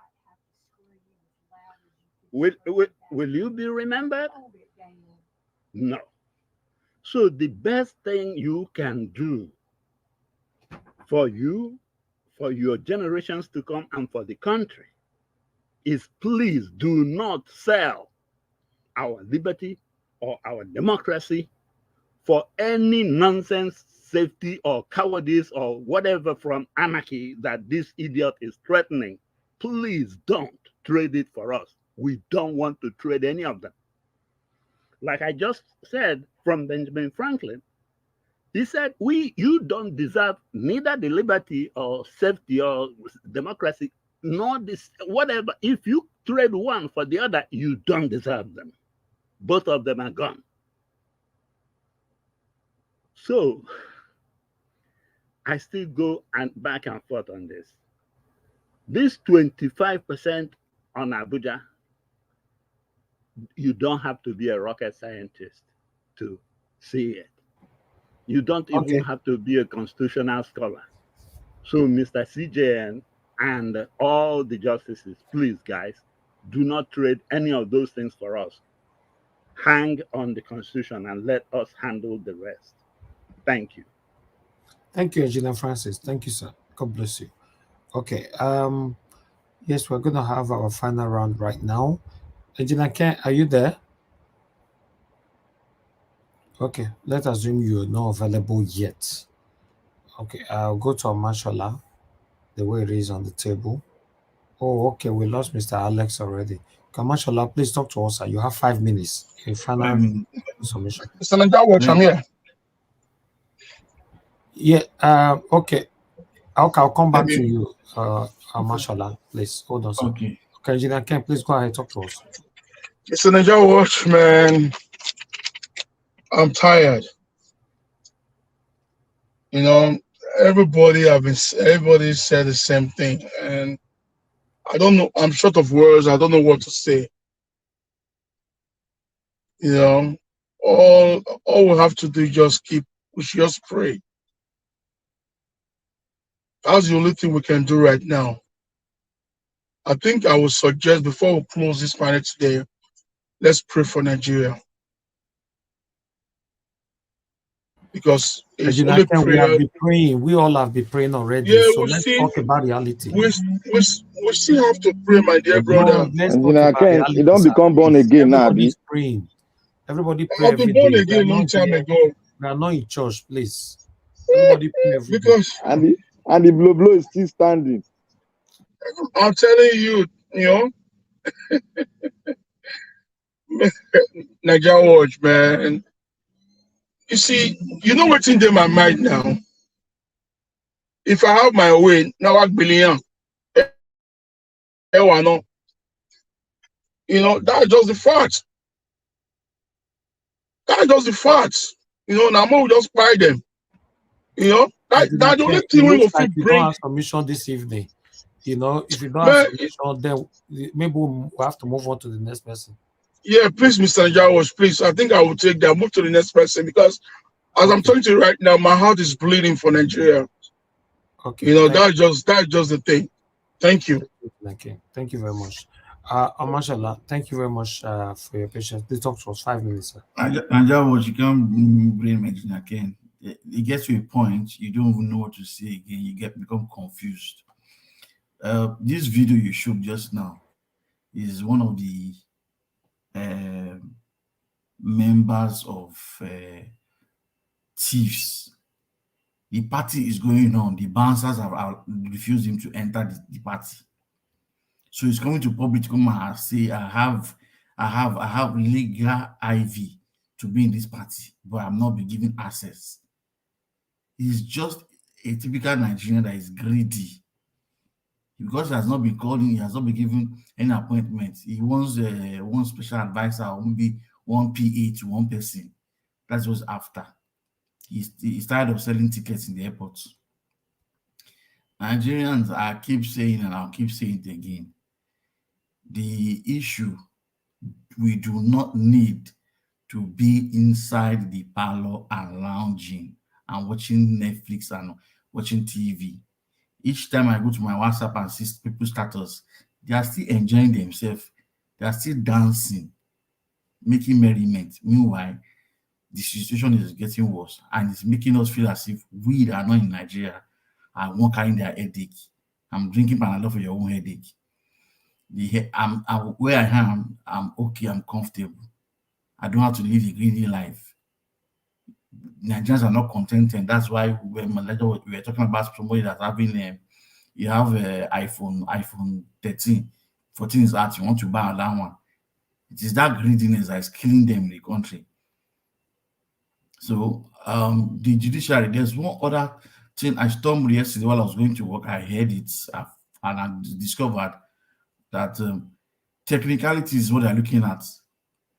If this judge decides to resign, what it means, what I got from that information was what it means is the panel would have to start all over again, and the timing is short for them to finish it. Because if you remove one person from that panel, that means if you're adding somebody, this person will say, I was not involved, so he wants to do it, they want to do it all over again. So I think that is their plan. So judges and the man that wants to resign, if you love Nigeria, it would be nice you just take asylum in one of the international countries and go there and spill the whole thing. The more we hide secrets from Nigerians, the more they are dying. Because I know a lot of information Nigerians don't know. If they come out, I'm so sure maybe by now they won't be lounging in their living room. So we beg you, the judiciary, I do not know when you want to pass your judgment, but pass the right thing. Like I said, no Obi, no Nigeria. So if you want Nigeria, declare Obi. There's no need to say, okay, let's just do the run. Declare Obi. If the full atmosphere in Nigeria tells you is Obi, why are you delaying? They say vote. If you go into Senate and you say vote, those who like nay say nay. This or that one, they say that one. So the nay is Obi. There's no need just beating around the bush. Thank you. Thank you, sir. Thank you very much for your submission. All right. Let me come to Mr. Jonathan. Mr. Jonathan, if you're there, your 5 minutes starts now. Yeah, thanks. Thanks very much, Mr. Elvis. Thanks very much for the opportunity. I just want to quickly, refer again to Mr. Dele Farutimi, what he said, the video you showed earlier today. I want to, he talked about Nigeria not asking questions. And I really appreciate and I thank you for referencing this last video also. This video of this Mr. whatever I call his name, Mr. Dele Fulani. Dele Fulani. Yeah, Dele Fulani. See, oh God, in fact, the likes of Farutimi, God bless you. Nigerians just don't ask questions. Absolutely correct. And I took it further earlier, again now. And even when you see Nigerians asking questions at all, that question will be shrouded. It will be embedded with nepotism, ethnicity, religion will be written all around it. This Mr. Fulani is so shameless, uninformed. He's an uninformed man. He's an ethnic bigot. Everything he said in that interview is all about him, all about himself. What will you? What is all about? What he will get from the food that is on the table. Because the last time I checked, there are more than 160 federal agencies and parastatals in Nigeria. More than 160. I used to think it's about 60 or 65. But actually it's about 160. And that 160 is still not, I know it's more than that. I'm just being conservative. Anybody can check it right now. And all the boards, all the governing board of these agencies has been dissolved by Mr. Tinubu. He has dissolved them. So in effect, there are more than 2,000 appointments ready and waiting to be filled. More than 2,000 with MDs, chairmen. 3,000, sir. 3,000. Okay, thank you very much, my brother. 3,000 to be filled with MDs, chairmen, director generals, and their directors. So, Mr. Fulani, we know it's all written over you. It's all written. You can't hide. That is all written. It's one of those slots you are fighting and you are selfishly seeking under the guise of a seemingly legitimate open letter. It's not an open letter. That letter, if at all, is an ethnic letter, is a tribal letter. It's full of selfish tribal and ethnicity politics. You are fighting for yourself. And probably some select tribal bigots like yourself. Not even for Yorubas you are claiming to be fighting for. You are fighting for yourself. That is what you are doing. We can see. It's clear. It's all written all over you. You are an ethnic bigot. These are the type of people that we need to get rid of for Nigeria to move forward. For this APC, Mr. Tinubu is on his own. This government is just on his own. For full 8 years, 8 years, they blame Jonathan. They blame Jonathan administration for everything, from economy to insecurity to unemployment. Just name it. They blame Jonathan. Even up to the last moment, even up to the last 48 hours of Buhari's administration, they are still pointing fingers to Jonathan. Now let's see who you will point fingers to. You and your sycophants. There is no hiding place this time around until you start confronting those that brought Nigeria to this point of extreme suffering. And you can do that through genuine and transparent accountability. Unfortunately, you have no capacity to do that. You can't do it. Unfortunately, you have no capacity. So you can't move the needle. You can't move the needle. As far as Nigeria's socio-economic development is concerned, you can't move a needle. Nothing. Zero. Nada. You can't do nothing. Yes, I agree with, I believe one of the panelists earlier, Mr. Chooks, that Jonathan government is a saint when compared to Buhari's government. In fact, Jonathan's government, as we speak right now, is on record to be a superhero and a saint combined. When you combine them, is on record now. He's on the way now. He's on record to be a superhero, a saint combined. When compared with Mr. Tinubu, this clueless ongoing regime. So, return the mandate to Mr. Obi. Return the mandate and let Nigeria move. Let Nigeria move forward. Restore citizenship. Let Nigeria move forward. Let Nigerians move forward. Thanks very much, Mr. Elvis. Thanks, Nigeria Watch. Thanks to all the panelists. Thanks, you. Thanks. Thank you very much, sir. Thank you. Thank you for your submission. God bless you. Okay. Let me go to guys. Press on the like button. God bless you all. Murphy Rain, if you're available now, I don't know. You're just coming back, but it's supposed to be your turn earlier on. Okay, let's assume you're not ready. Let me quickly move on to the next person. If I call person, you don't answer me within 10 seconds, I'll move on to the next person. Are you there? Okay, you're not talking. All right, let me hear from moderator. Moderator, give us your final submission, 5 minutes. Yes, Mr. Ninja Watch, thank you very much. You know, I remember very well when there was a campaign for Peter Obi. Many of the sycophants were saying, Peter Obi, this is not Anambra. You were just a government in Anambra. You cannot rule Nigeria. Anambra is not Nigeria. Anambra is not Nigeria. Now, it's not the Lagos Brigade have come. So I can easily say, Bola Ahmed Tinubu, Aso Rock is not Lagos, so it's not Bodilon Avenue. I can equally say that now, because we can clearly see that he has been overrated. Bola Ahmed Tinubu, he's an overrated. I don't know if somebody used to call him smart or intelligent. He's overrated. He has absolutely no clue about what governance is. I would say factually that the clue that he has is just about criminality. He has no clue about leadership. He has no clue about economics. He has no clue about the general population of Nigeria. He's just a me, myself, and I person. He has always been like that. God is just opening the eyes of everyone to see who he really is.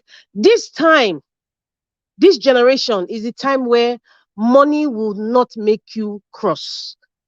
Money has made him cross for a very long time. Pay for this to cover up, pay for this, pay for that, pay for this. Now, we have come to the apex of this pay master thing, and it's not going to work. I can say it is not going to work this time. You know, so we are just clearly seeing what such a big failure they are. God is just exposing a lot of things. So this is not Lagos. So now they've carried Bodilon Avenue now to Aso Rock. I'm just laughing in 3D. They have carried Bodilon Avenue to Aso Rock. I thought they were saying that he's very good, he's a strategist. You know, he did well in Lagos. Lagos is a pigsty. And they are saying that he built Lagos. Why is he going to France to get medical? He could even build 1 10-star hospital, one, and even put his name. Let's just say, put Alaja Tinubu's name, Alaja Tinubu Hospital in Lagos. They will know that, okay, he's kind of immortalizing the woman's name that he stole, and he built a world-class hospital. Nothing to show. Nothing. The only thing we saw is Alpha Beta that is collecting taxpayers' money. Mr. Naija Watch, and those of you who live in Lagos, who have properties in Lagos, the tax that you're paying, you and I know that at least 80% of that tax is going to Bola Ahmed Tinubu's pocket. So whatever it is that you're paying in Lagos, you know that you are paying to the man at Bodilon. That's where your money is going to. Yeah, so that's why every Lagosian right now, including those in diaspora that have bought properties in Lagos, that have built houses in Lagos, that you have invested in Lagos, you know that every tax money that you've paid, every money you pay to the ballet or whatever, Bola Ahmed Tinubu has a cut in it. So you have to fight for your rights. You have to fight that this man needs to be kicked out from his seat that he stole. He needs to be kicked out. So this is not Lagos. This is Aso Rock, where you will see the people from the Caliphate, the middle, north, south, east, and west, and they are all looking at you with eyes like an eagle. Now, one small urchin has come out in the name of Dele Fulani, has come out to cry me a river. So we are all watching. The Lagos boys have come. After all, invited all the former governors of 1999. So the old brigade have come, you know, home to roost. They've come now like, old boys, we're back. We are back. It's just like that. What's that movie? With Eddie Murphy and those two men, Trading Places. We are back. So we are back. That's why I invited James Ibori, Lucky Gbinejo, and the likes of them. We are back. I will not even be surprised if he gives James Ibori ministerial slots so that he will not have the chance to go and face the UK and the 100 billion naira that they're going to Nigerian money that are going to confiscate. Just to say that, okay, he's working in the federal government, so he has some sort of immunity, sort of, kind of. So this thing, we are dealing with a criminal gang. In fact, using the word rascality is too good of a word to describe all the nonsense we are seeing now. Insanity is the word. Insanity. Nothing is working. Nothing is working. The state governors, nothing to write home about. Nigeria, we have to talk about those states at some point. I know we are following up with the case, but please dedicate one day of topic so we can talk about those states, because a lot of things that are just coming out is just mind-boggling. So we just need to start educating the people now, because we're in August already. August is here, and the campaign will start, and we don't want any orangutan that will come us and tell us that they road and they're building chair, like as if we've not heard that before. So I just want to thank you, Mr. Nigeria Watch, for all you do, and thank everyone. We have to keep educating and giving people facts. Thank you, Nigeria Watch, for this work that you do. Education and awareness is very crucial at this moment in our lives. Thank you very much. But I'm still here, though. Thank you. Thank you very much. I appreciate you, Madam Rita. Thanks for your submission. All right.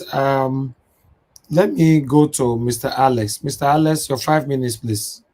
Yes, thank you, Mr. Najawash. I want to say thank you, Madam Rita, and everybody who spoke very well. Who spoke? You guys spoke well. I want to say kudos to everybody. Kudos to everybody, even those who are no longer coming to the platform for one reason or the other. Kudos to everybody. We did our best. We fought a good fight. We gave it all. We educated them. We sounded it like the gangly pendulum of Babylon. We rang the bell of this wickedness that is happening now. We told them how you cannot give what you don't have. We gave them the antecedent of this man that is a drug baron. We told them everything, how he has driven the prices of things in Lagos to the roof. You can buy land in Lagos for 200 million, 300 million. That's madness. The only thing you don't pay tax for is the air you breathe in Lagos. They're even taxing people to pay for car park inside your compound. If you park a car in your compound in some areas, allegedly I heard that you pay taxes for it. So we told them during the campaign. We spoke, we sacrificed. We woke up in the morning adding Nigeria Watch program as part of our routine. That's the highest sacrifice people can do. Some of you skipped your duties. Some of you came, you took 2-3 minutes from your jobs to come and make submissions because of the love of your country. So we did. Nigerians don't listen. They don't learn. Most of them don't learn.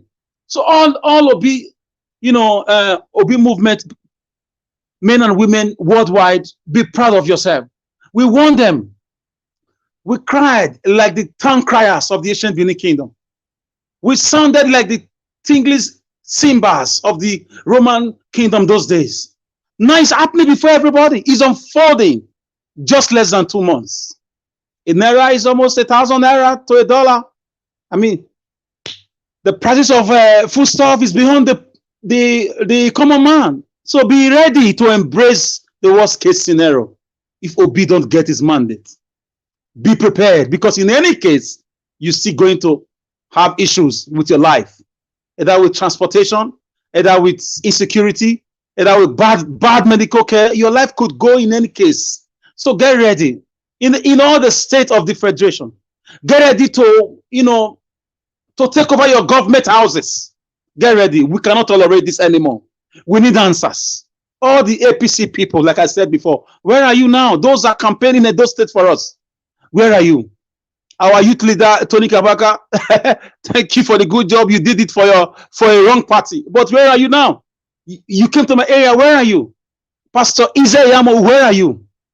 APC shiftings in those states. We are lamenting. We need answers. Where is Oshomole? Where is everybody? Where is Patrick Obayagmo? Who bamboozled everybody? Who razzmatized us? Where is everybody now? They're all quiet. Where is Keyamo? Where is Fani Kayode? Where is everybody? Why are they in oblivion? Why are they hiding in shame and useless? But for me, I just know that I knew it before now. I knew it before now. Like somebody said just now, Edo State, I'm going to use Edo State as a reference to all governors. For me, as I said before, they are the same. For example, my governor is using 19.6 billion naira to build one hotel. 19.6 billion. I cannot grasp that. That money can do a lot for the whole state. That money can give medical unit in all local governments. That money can give mini stadia in all local governments. That money can give, bursary for Edo like studying nationwide. That money can give soft loans to all Edo women to trade and return. But these guys don't think about these things. 19.6 is not alleged. It was on the news today. I saw it. ITV reported it. MTC brought it to us too. 19.6 billion. Which government on this planet build hotel? Hotel is a private business. This is what the governors are doing. They turn a blind eye to the sufferings of the masses who voted for them. Guys, the situation will only get worse if Obi did not get his mandate. Judiciary, open your eyes. I mean, nobody will escape this time around because a man who is hungry, a man who has no future, we have nothing to lose. Because right now, the only way out now is to embrace the government houses of our city. We are more than them in number. Every government, every state has more than 1 million youths. Some states have 5 million. Lagos have more than 10 million youths. They cannot overpower us. We need our land back. We need our country back. We need our state back. We need our territories back. We are not part of this fraudulent country called Nigeria anymore if the judiciary refuses to do the right thing. Because we cannot allow ourselves to be invaded anymore by insecurity. Oh. We can't drive on the bad roads. We can't do it anymore. Let me just round up with this. Edo State is being fleeced every minute. Edo State is being milked every minute with all sorts of MOUs and fake projects. Please let us beam our searchlight there. Thank you very much. Thank you, Mr. Alex. Thank you very much. All right. Okay, let me go to Engineer Mr. Francis. Mr. Davis, can I just make a quick addition to what Mr. Alex just said? 30 seconds, sir. 30 yeah, seconds. thanks. With respect to Edo State, that project, that hotel project that we talked about, because of their selfish and satanic mindset, go to that same hotel 2 years from today. You will be ashamed to stay there because they will not even. I mean, 2 years from today, you can't even take your guests to that hotel. That is even the worst part of it. Even if they did it and you say, okay, this is you are looking at it, oh, this is a pride, this is a do pride. You can't in 2 years' time. But my brother, which hotel will you bid for 19.6 billion? Billion. Do you know how much that is in dollars? It's sickening. It's sickening. All right. Thank you, my people.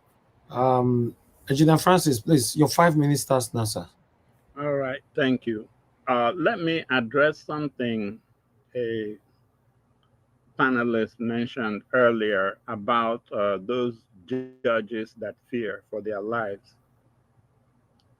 And then let me say it out loud too. If you are one of those good judges, as a matter of fact, there's some petition we already filed with the State Department here in the US. So if you're one of those good judges who fear for your life as defending democracy, just find a way to sneak and go and knock at the door of the US Embassy. You will be taken care of. Well, we are still working on the process, but they've already given us a positive response with regard to those who will go there now if they are afraid. Now, that is on that side. Wow, thank you. That's a nice one. Thank you very much for that info. Thank you. That's a great one. In fact, that's why I keep hammering on this, what's his name? The CJN. He should defend. I've not seen where a father cannot defend his children. All these justices are his children. And this man is threatening them. That is not right. About that guy, that Fulani guy. In fact, he reminds me of one. I remember when I was in school at University of Houston, there's this guy, he's a white guy. And there was this exam, that we had, and then I got an A. He got a B. Do you know that when he looked and saw mine, he went straight to our professor and he's like, "Hey, you gave me a B." And the professor is like, "Yeah." He goes, "But Francis got A." He said, "Uh-huh." And then he looked at the professor and said, "But I'm white, like you." The professor looked at him and said, "Oh, I didn't know. Okay, I'll bear that in mind next time. But I'll tell you, when you guys finish, you graduate and you leave and you get professionally employed, I will take any project I have to Francis before I come to you." So let me link it back to Dele Fulani. The advice you guys should be giving this Tinubu is whatever decision, whatever office you fill, at least have 3 people that you pick one from, and let those 2, at least out of that 3, be the best in that field in Nigeria. Not the best in the world. The best in the world might be in America, but the best in that field in Nigeria. In fact, Tinubu, if you can give us a list of these people that or these offices you have put people in, give us a list of the final 3 to those posts and show us whether they are the best in Nigeria. That's how you build a country. You build the best, and then you gather the best to help you. You don't gather people like village fighters like Dele Fulani to bring the affairs of the entire country of 200 million people, bring it down to West, Lagos, Yoruba. What kind of nonsense is this? I still cry back to the judiciary. Please, guys, don't fail us. And I'll leave you with that Benjamin Franklin quote. Thank you. If you will sell our liberty and democracy because you want to avoid anarchy, you deserve not the democracy and you deserve not that peace. Thank you. Thank you, Engineer Francis. God bless you, sir. Let me quickly call on the next person so we can move on. Okay, let me hear from, give us a mandate. Are you available now? Yes, can you hear me? Yes, I can. Yeah, sorry about that. All right. Maybe it's my network. Your final submission, 5 minutes, sir. Well, I mean, thank you very much for all that we've done today. Well spoken, people have spoken well. But Engineer Francis, your last advice to Tinubu, I don't think Tinubu is not a president. What kind of advice? Those advice should be kept for Peter Obi, not someone like Tinubu. Tinubu is not a president. Tinubu is a drug baron. He didn't win the election. Tinubu is nothing good can come out of this of them. They are only there temporarily. Judiciary, we are calling on you. Do the right thing. Now is the time to save Nigeria. That's mission impossible for a corrupt mind that I just gave him. Yeah, he can never achieve that. He can never do that. I mean, you are one of our elders, and you guys have been here before some of us. If we trace the history of Tinubu, is it possible that a man will increase school fee from 19,000 naira Unilag now over 100 and something thousand naira for medical students? Right. Secondary school, primary school, unity school, their school fee now almost So what are we saying? But like we said earlier, welcome to renewed Shege for the Abuja of Lagos. The guy that called himself a Fulani, or what is his last name? Is it Dele Fulani? That's one of the Omalays of the Yorubas. That's one of the Oma. It's not Omoluabi. So you cannot that kind of mind. You cannot tell him, and you cannot you cannot compare. You cannot bring him to the stage when it comes to women Yorubas like Dele Farutimi, Pa Adebanjo, all of those Wonder Urufai Oseni, the likes of Dele Fulani. I mean, you can even hear his last name. With all due respect, I'm not criticizing his last name, but that may be a misraised human being. So what more can you expect? Fulani gone, another Fulani is coming in. It's only sad that this one said he has maybe he's half blood Yoruba and then half blood Fulani. So that mixture is what is making him a confused human being. But you know, we know them. It's only a matter of time. Judiciary, save Nigeria. Save Nigeria. But Adele Farotimi has said it that everybody go to the same market. You probably go to the same barbing salon, hairdressers, and all that. You know what? So nothing is different. Everybody sharing this in this whole trouble that this drug baron and hermaphrodite, the man that went to school as a male but finished as a female. You see that old Madam Ellen, this maybe the 7 years old boy or 17 years old boy is already confused that how can this man said he go to school as a male but finish as a female. So judiciary, the evidence are before you. You know, like we said, evidence is in Amagba where Mr. Alex lived. We have evidence in Amagba. We have evidence in Ring Road Junction. We have evidence in Sabongeri, Kaduna. We have evidence in Plateau Jos. Evidence is everywhere. Over 88 who quiet in the election. A 19 years old boy quiet himself in Plateau because of this election.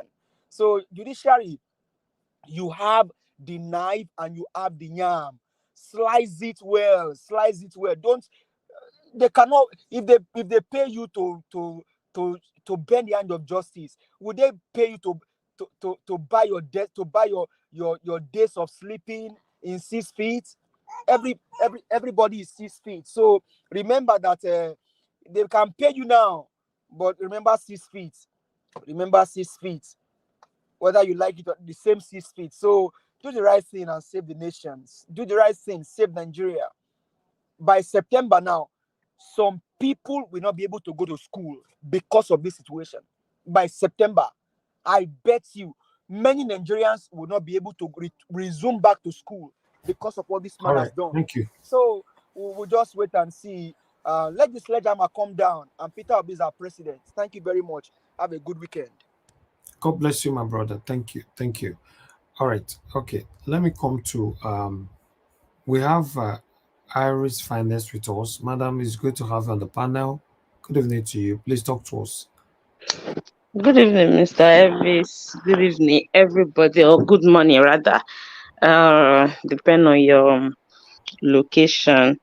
I just want to thank everybody for always keeping the platform going. Madam Rita, I appreciate you, Mr. Alex. Give us a mandate. In fact, every one of you that is always here, Black Panther, I really appreciate you all for always coming to give your voice to the movement. Ordinarily, it's exhausting, Nigeria issue, but we don't just have to give up. We have to continue. And Mr. Ivy, it's you that is always giving your platform, even when you are in your comfort zone, even when you travel to that war zone, you are still trying from there with the hike of fuel right now and the situation in Nigeria. Honestly, I don't know how you do it, but the Lord is your strength, and we appreciate you for giving us this platform to vent when sometimes we want to explode like this. Just the situation I was this evening watching that guy. First of all, in fact, before I come to that guy, let me quickly touch something from my state, Edo State. Concerning the hotel, Mr. Alex and Sister Rita touch a bit. I'm not against government trying to do something that will bring investment. What I am against is the fraud that follows. Of course, they can build hotel. It has happened in some states in Nigeria before, where states have hotel, when Nigeria was a bit better than this. When now we don't have trace of any of those hotels, if you check them out. And first of all, the money involved is something else. That is outrageous. And secondly, they claimed that they want to do it for tourism and the rest of that. My question is, when you're talking about tourism, you have to first of all put a state together to attract tourists. So I don't know right now, because Edo State is one of the worst states that have the worst capital in Nigeria right now. We are complaining that the whole Nigeria is in a mess. But talking about infrastructure and maintenance, I think Edo State, I don't even know the position to rate them. As some people will say that Benin look like a glorified village. So how are the tourists going to come? Where are they coming? We don't have infrastructure. We don't have good road. We don't have power. What are they? Where is the tourist center? That is my question. What are they coming to see? Because I understand, to the best of my knowledge, tourism is all about people coming to a place. They will have attractions. What will attract them? They have things to come and see. They have where to picture. They have, historic area. We have all these things in Edo State, but where are the maintainers? How? Where? Because I can't. It doesn't dawn on me. Because right now, what I would have recommended for Governor Baseki, because when people do well, you will also commend them. Even though I know that Nigerian politicians in Nigeria right now, many of them have nothing to write home about, but there is something I saw on Twitter today, which I want to commend that governor for, because at this point in time, he actually hit the nail on the head, because that is what many Nigerians and many states need right now. And this is one of the governors during the campaign. People were actually making a jest of him because of what he was using to campaign. It was like he would declare happy hour in his state. Everybody was like, happy hour. Is this one coming for real? I believe many people didn't believe that man is going to win election in Akwa Ibom State. He won election, and right now, many people did not opt for that man, especially people that are not from that state, because we saw him like a joker. But right now, he's actually gradually meeting up, surprising people. He's so close to his people. He relates with them in their dialect. He come out to interact with them. And today, I just saw on Twitter that he signed contract with Inoso Motors. He want to buy cars to put as transport in Akwa Ibom because of this subsidy removal, which is the kind of investment many states should emulate and do right now. People are trekking. People cannot fuel their cars. When you buy it, it eases people the stress of transportation, and it creates employment, because obviously they are going to employ people that will drive those cars, people that will maintain it, those are the kind of things that we need right now, because I have never seen where you carry elephant in your head, according to the adage, those days that my parents and my grandparents normally say, you carry elephant in your head and be digging insect with your leg. I have never seen so. I don't know why our leader lack vision. We don't have visionary leaders. What are we going to do with 117 rooms and hotels cost 19 point something billion? For goodness sake, what are we going to do with it? We have a lot of private hotels in Benin. Is that what is our pressing need right now? In fact, Edo State matter, as Sister Rita said, maybe Mr. Elvis, when we create time for that, we hit more of that. I just wanted to bring that on so that they will know that in the middle of this chaos, there are still some people that still have a bit of idea upstairs there.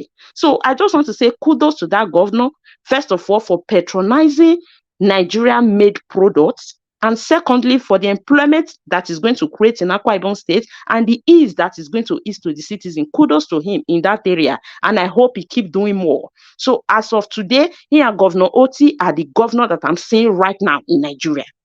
That being said, and I just want to send a message to that guy. I don't know his name, and I don't even want to mention his name if he can even be referred to as a person.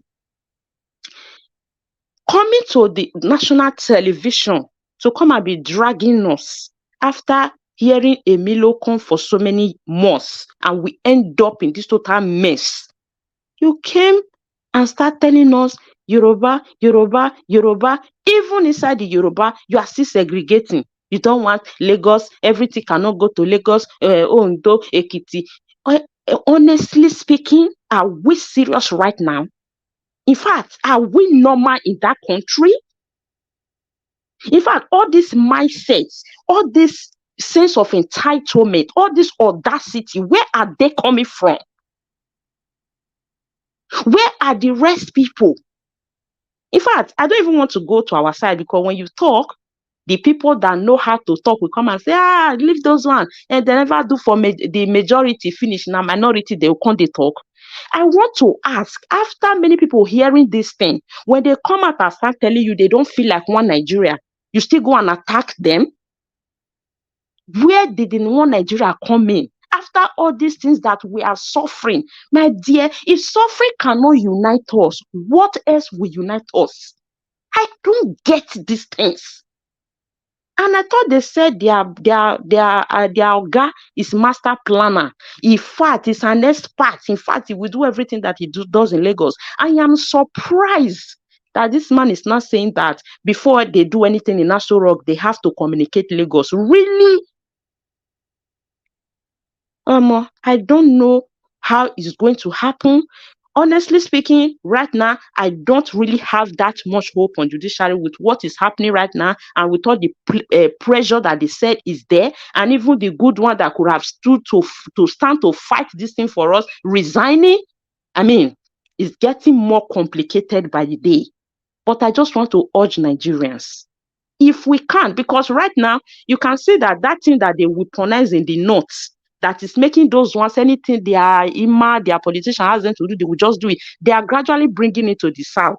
That is why all this increase of on education is coming. Because by the time they do this, many people stay back home. Many people are not going to school, because even the one that are holding certificate right now cannot even defend it. They talk, you will be surprised and shocked that this is a graduate.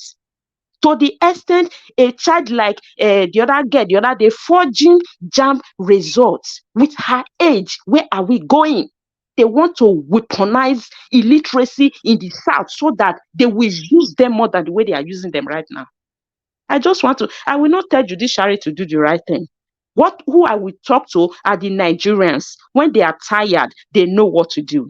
If they really want to take their country, they will rise up. They know what to do. Because if we are waiting judiciary to do the right thing, my dear, I don't foresee them doing the right thing. But if Nigeria are ready to wake them up to do the right thing, is on the ball is on their court. They are the one to stand up and make the judiciary to do the right thing. Because all these signals that they are sending, they will come and say one thing. They are just trying them to see their reaction. By the time they see them not reacting to their expectations, they will say, oh, even if we sentence it like this, they will also just cry little and shout on social media and go and sleep. So Nigerians, wake up and obligate your judiciary to do the right thing. Thank you, Mr. Evis, because of time. I will come some other time to the panel if possible. God bless you. Thank you, Madam Irene. Thank you very much. I really appreciate you. Yeah, that last statement, I like that. If they are tired, to be honest, me, I don't tire. So if I cannot wait for them to be tired, me, I don't tire. The right thing must be done. you want jackpot now? Let them just do the right thing now. I beg. The country is so bad right now. It's terrible. It's very, very terrible, man. You know, I'm just feeling even more pity for the people that doesn't have any help right now in Nigeria. I'm wondering the kind of pains some of our Nigerian people are currently facing here in this country. It's terrible, my people. If you're listening to me, laser bro, don't come right now. You won't like it, regardless of the amount you're carrying here. You won't like it. You won't enjoy it. It's terrible. Everything is extremely expensive. You know, so I just pray judiciary should do the right thing for us so that at least all Nigerians can smile all over the world. Thank you very much, Madam Irene, once again, for your submission, for coming around as well. All right. Everybody have given the submission except Mother Patricia if she's available.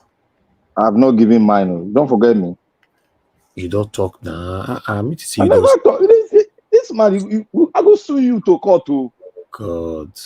All right, let me see if Mother Patricia is available. Watch, eh? Mother Patricia, should we move on or you're available? Okay, I believe she's not available. Okay, let me just stick with you. Okay, you do your 5 minutes now, Black Panther. Sleep don't enter your eye well. Chineke, I dey feel am here. Who shall be sleep? See this one. You know how much person they do broadcast for this country?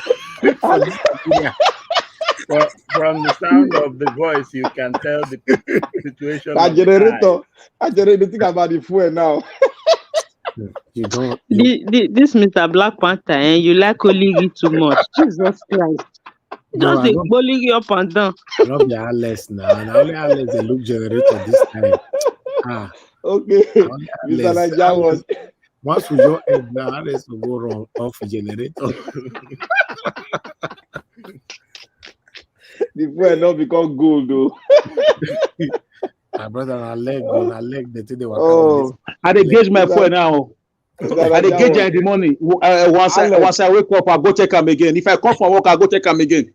I dey suspect everybody around me. Now my turn now. Just listen. Now my turn. Okay.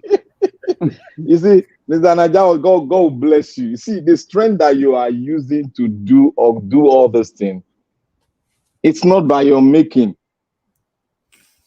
The day you were giving birth to, nobody thought you were going to be in the media and fight this cause. But you were ordained to do this. That is why your perfection is real, and many will see it and come to it. For you to teach them how to do it. And God will continue to strengthen you and open your eyes to see more. Because when your eyes are open more to see the grace behind what you're doing and the power behind it, then you'll be strengthened more and more. And the power, the strength to do it will come from the inside of you, and no man can stop it. Thank you very much for what you're doing to your fatherland. And I know we are going to succeed. Yes. Because the right people are being put at the right place for the right time to propagate this gospel of freedom to every looks and crannies of Nigeria. No matter what, our voice will be heard. Because the voice of a man was heard from somewhere in Germany, and World War came. But we are not of that generation. We are of generation that will come in positive to make a change direct to our own land. And Mr. Naija, I want to speak concerning this issue. Many of us have bought into the issue of subsidy removal. I don't know why we are bought into it. Look, to fight economy itself, to make economic change itself, you need to get hold of your fundamentals. If you don't get hold of the fundamentals, you just want to rub in and look at the thing holistically with what these people are saying, you get yourself entangled. And when you not retrieve back, you start seeing yourself being stupid. Nigeria is facing a bad period perpetrated by men, the same men that comes from the land. Sometimes I call them, are these people Nigerians? I ask that question, but I have not been able to recollect the answer from my spirit man. But I know someday the Nigerian people will tell us who these men are. And it is coming closer and closer. When the garrison is let loose, then we all know who these men are. But I want to tell the Nigerian people, subsidy removal is a scam from the Western world to impoverish the African in general, to make you bow before them, to make your education fall, to make your transportation fall, to make you never to develop. Like when we are saying, I am so disappointed in so many of our people in diaspora. They come up and support this trajectory of removal of subsidy. Nigeria is not an economy that does not have the black gold. We possess the black gold. But what we have not been able to do is to harness the thing that will make that black gold be positive to our own economy. Yes, they've damaged our refinery, but that does not make us to remove what will sustain the middle class, the small scale industry, to drive home the economic prosperity of a growing nation. You take it off and you think it's only going to affect transport. It's going to affect your educational system. Now you are seeing it. Prices are open high. Secondary school are paying 100,000. What good schools of those days, what Oxford of those days are paying 100,000. Secondary school are not paying it. That's to tell you that the black gold, people that tells you that removing subsidy, but you are forgetting that the subsidy, you are subsidizing these vampires that are in government for over 60 years. You have not moved your focus towards that. That is why I tell you guys, when the garrison is open, all the cankerworms that have been there will be let open, and the people will see and go like a royal tiger and eat anybody that he sees. That is what happened to Niger Delta. When they went to Abuja, they saw what their own black gold is doing to that small city called Abuja. They revoked, and what happened? They took to arm. That is opening the garrison for the men that want freedom to come and take freedom. Nigeria, if you sit at home, I thank God for this government that are Agbadu government, because we are no longer going to force anybody to come and listen to the ideal on which Peter Obi stands and every one of us stand. When the trumpet sounds, every one of us will speak with one voice. We want freedom. There must be a new Nigeria, and it is possible. And I thank you, everybody here today, Sister Rita. I thank you because you made mention of a tribalism, and today we are speaking, and I said there's a time for it, and today is the time for it. We have also the display of foolishness and the brick wall called tribalism.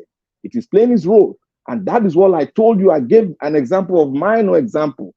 This is a brick wall in every one of us. We have to break that tribal brick wall for we to exist, or for we to break. For we to exist as a nation called Nigeria, we have to break that tribal brick wall so that we continue to see ourselves born of God, and one unity. Thank you. Nigeria must rise up and take their country. And judiciary, I'm not going to beg you. If you do anything contrary to your own, to the will of the people will take you down. That is it. Thank you, Mr. Nigeria Watch. Thank you, my people. I appreciate you all. Everybody have contributed. I want to use this opportunity to thank every one of you for your time with us today. Remember, today is already Saturday. The 48 hours we gave the other day, it already completes. So for this lady's situation, so I'm to be honest, I'm not sure if we should leave it at the same time, 6 o'clock, or if we should do it before then. I don't know. I'm confused now because I really want to focus on politics, but I must make sure that this whole case is sorted out today. But nevertheless, look out for us. Let's see what we're going to hear from both of them. If they've managed to sort themselves out, that would be nice, so that we can move on. But regardless of whatever that happened, I would like us to move on after today. Thank you very much, my people. I would like to appreciate everybody that supported me financially today. And those that joined our membership, which is Love God is My Strength. Thank you very much for joining our membership program. I appreciate you, and thanks for the super chat as well. Stella Masemendo, thank you very much. I want to be Ferdinand Amaka Fujabi, thank you very much. Christy Dozier, thank you very much. Michael and MRO, thank you very much. Dr. Alexander Gomez, Nosakari, thank you very much. I appreciate you all, my people. Sue Berry and Amen Bright. Thank you very much, my people. May your pocket never run dry. May you never labor for others to enjoy. May you never labor in vain. In the mighty name of the Lord Jesus Christ. Those of you that came to the panel today, appreciate you all. Mother Patricia, Black Panther, Engineer Francis, Engineer Ken, Mr. Jonathan Kingsley. Thank you very much, my people. Mr. Alex, give us some mandates. Madam Rita, Madam Helen, Madam Irene. Thank you very much, my people. I appreciate you all. Thank you, thank you, thank you. Amashola, thank you very much as well. And many others, that I cannot remember. All right. And today we didn't receive any call, although I got missed calls, but we didn't receive any call. So thank you very much, my people. Then those of you on the comment section, I appreciate every one of you. Mother of all, Mommy Diaspora, thank you very much, Mommy. We appreciate you for being a wonderful mother, always being there for us. A few people talk about my consistency, also talk about the consistency of our great mother, Mommy Diaspora. All right, everybody right there, I can see Gao and Lele with us. Thank you very much, Portia Gina, Peggy Modi, Mr. Chris Dublin. I can see you as well. God bless you all, my people. Yes, we have come to the end of this broadcast. Mother Rita, thank you very much. I appreciate you. Thank you, thank you, thank you. Then I have who again there? Okay, I think that is it now. Okay, Madam Irene once again, and okay, thank you very much, my people. Thanks for your support. Allow me to end the broadcast right now. Make I go sleep and not say, easy for you like that. So make I go sleep, But nevertheless, God is with us. Protect God's protection upon our lives. Our country still remains the best if the government can just touch and do the right thing. I believe everybody will be contented to live here. I still prefer Nigeria to tomorrow. All I just want the government to prioritize the people rather than prioritizing themselves. Thank you very much, my people. Have a good night. And I'm looking forward to seeing you all again by the special grace of God later on by 6 p.m. Nigerian time. Take care and good night.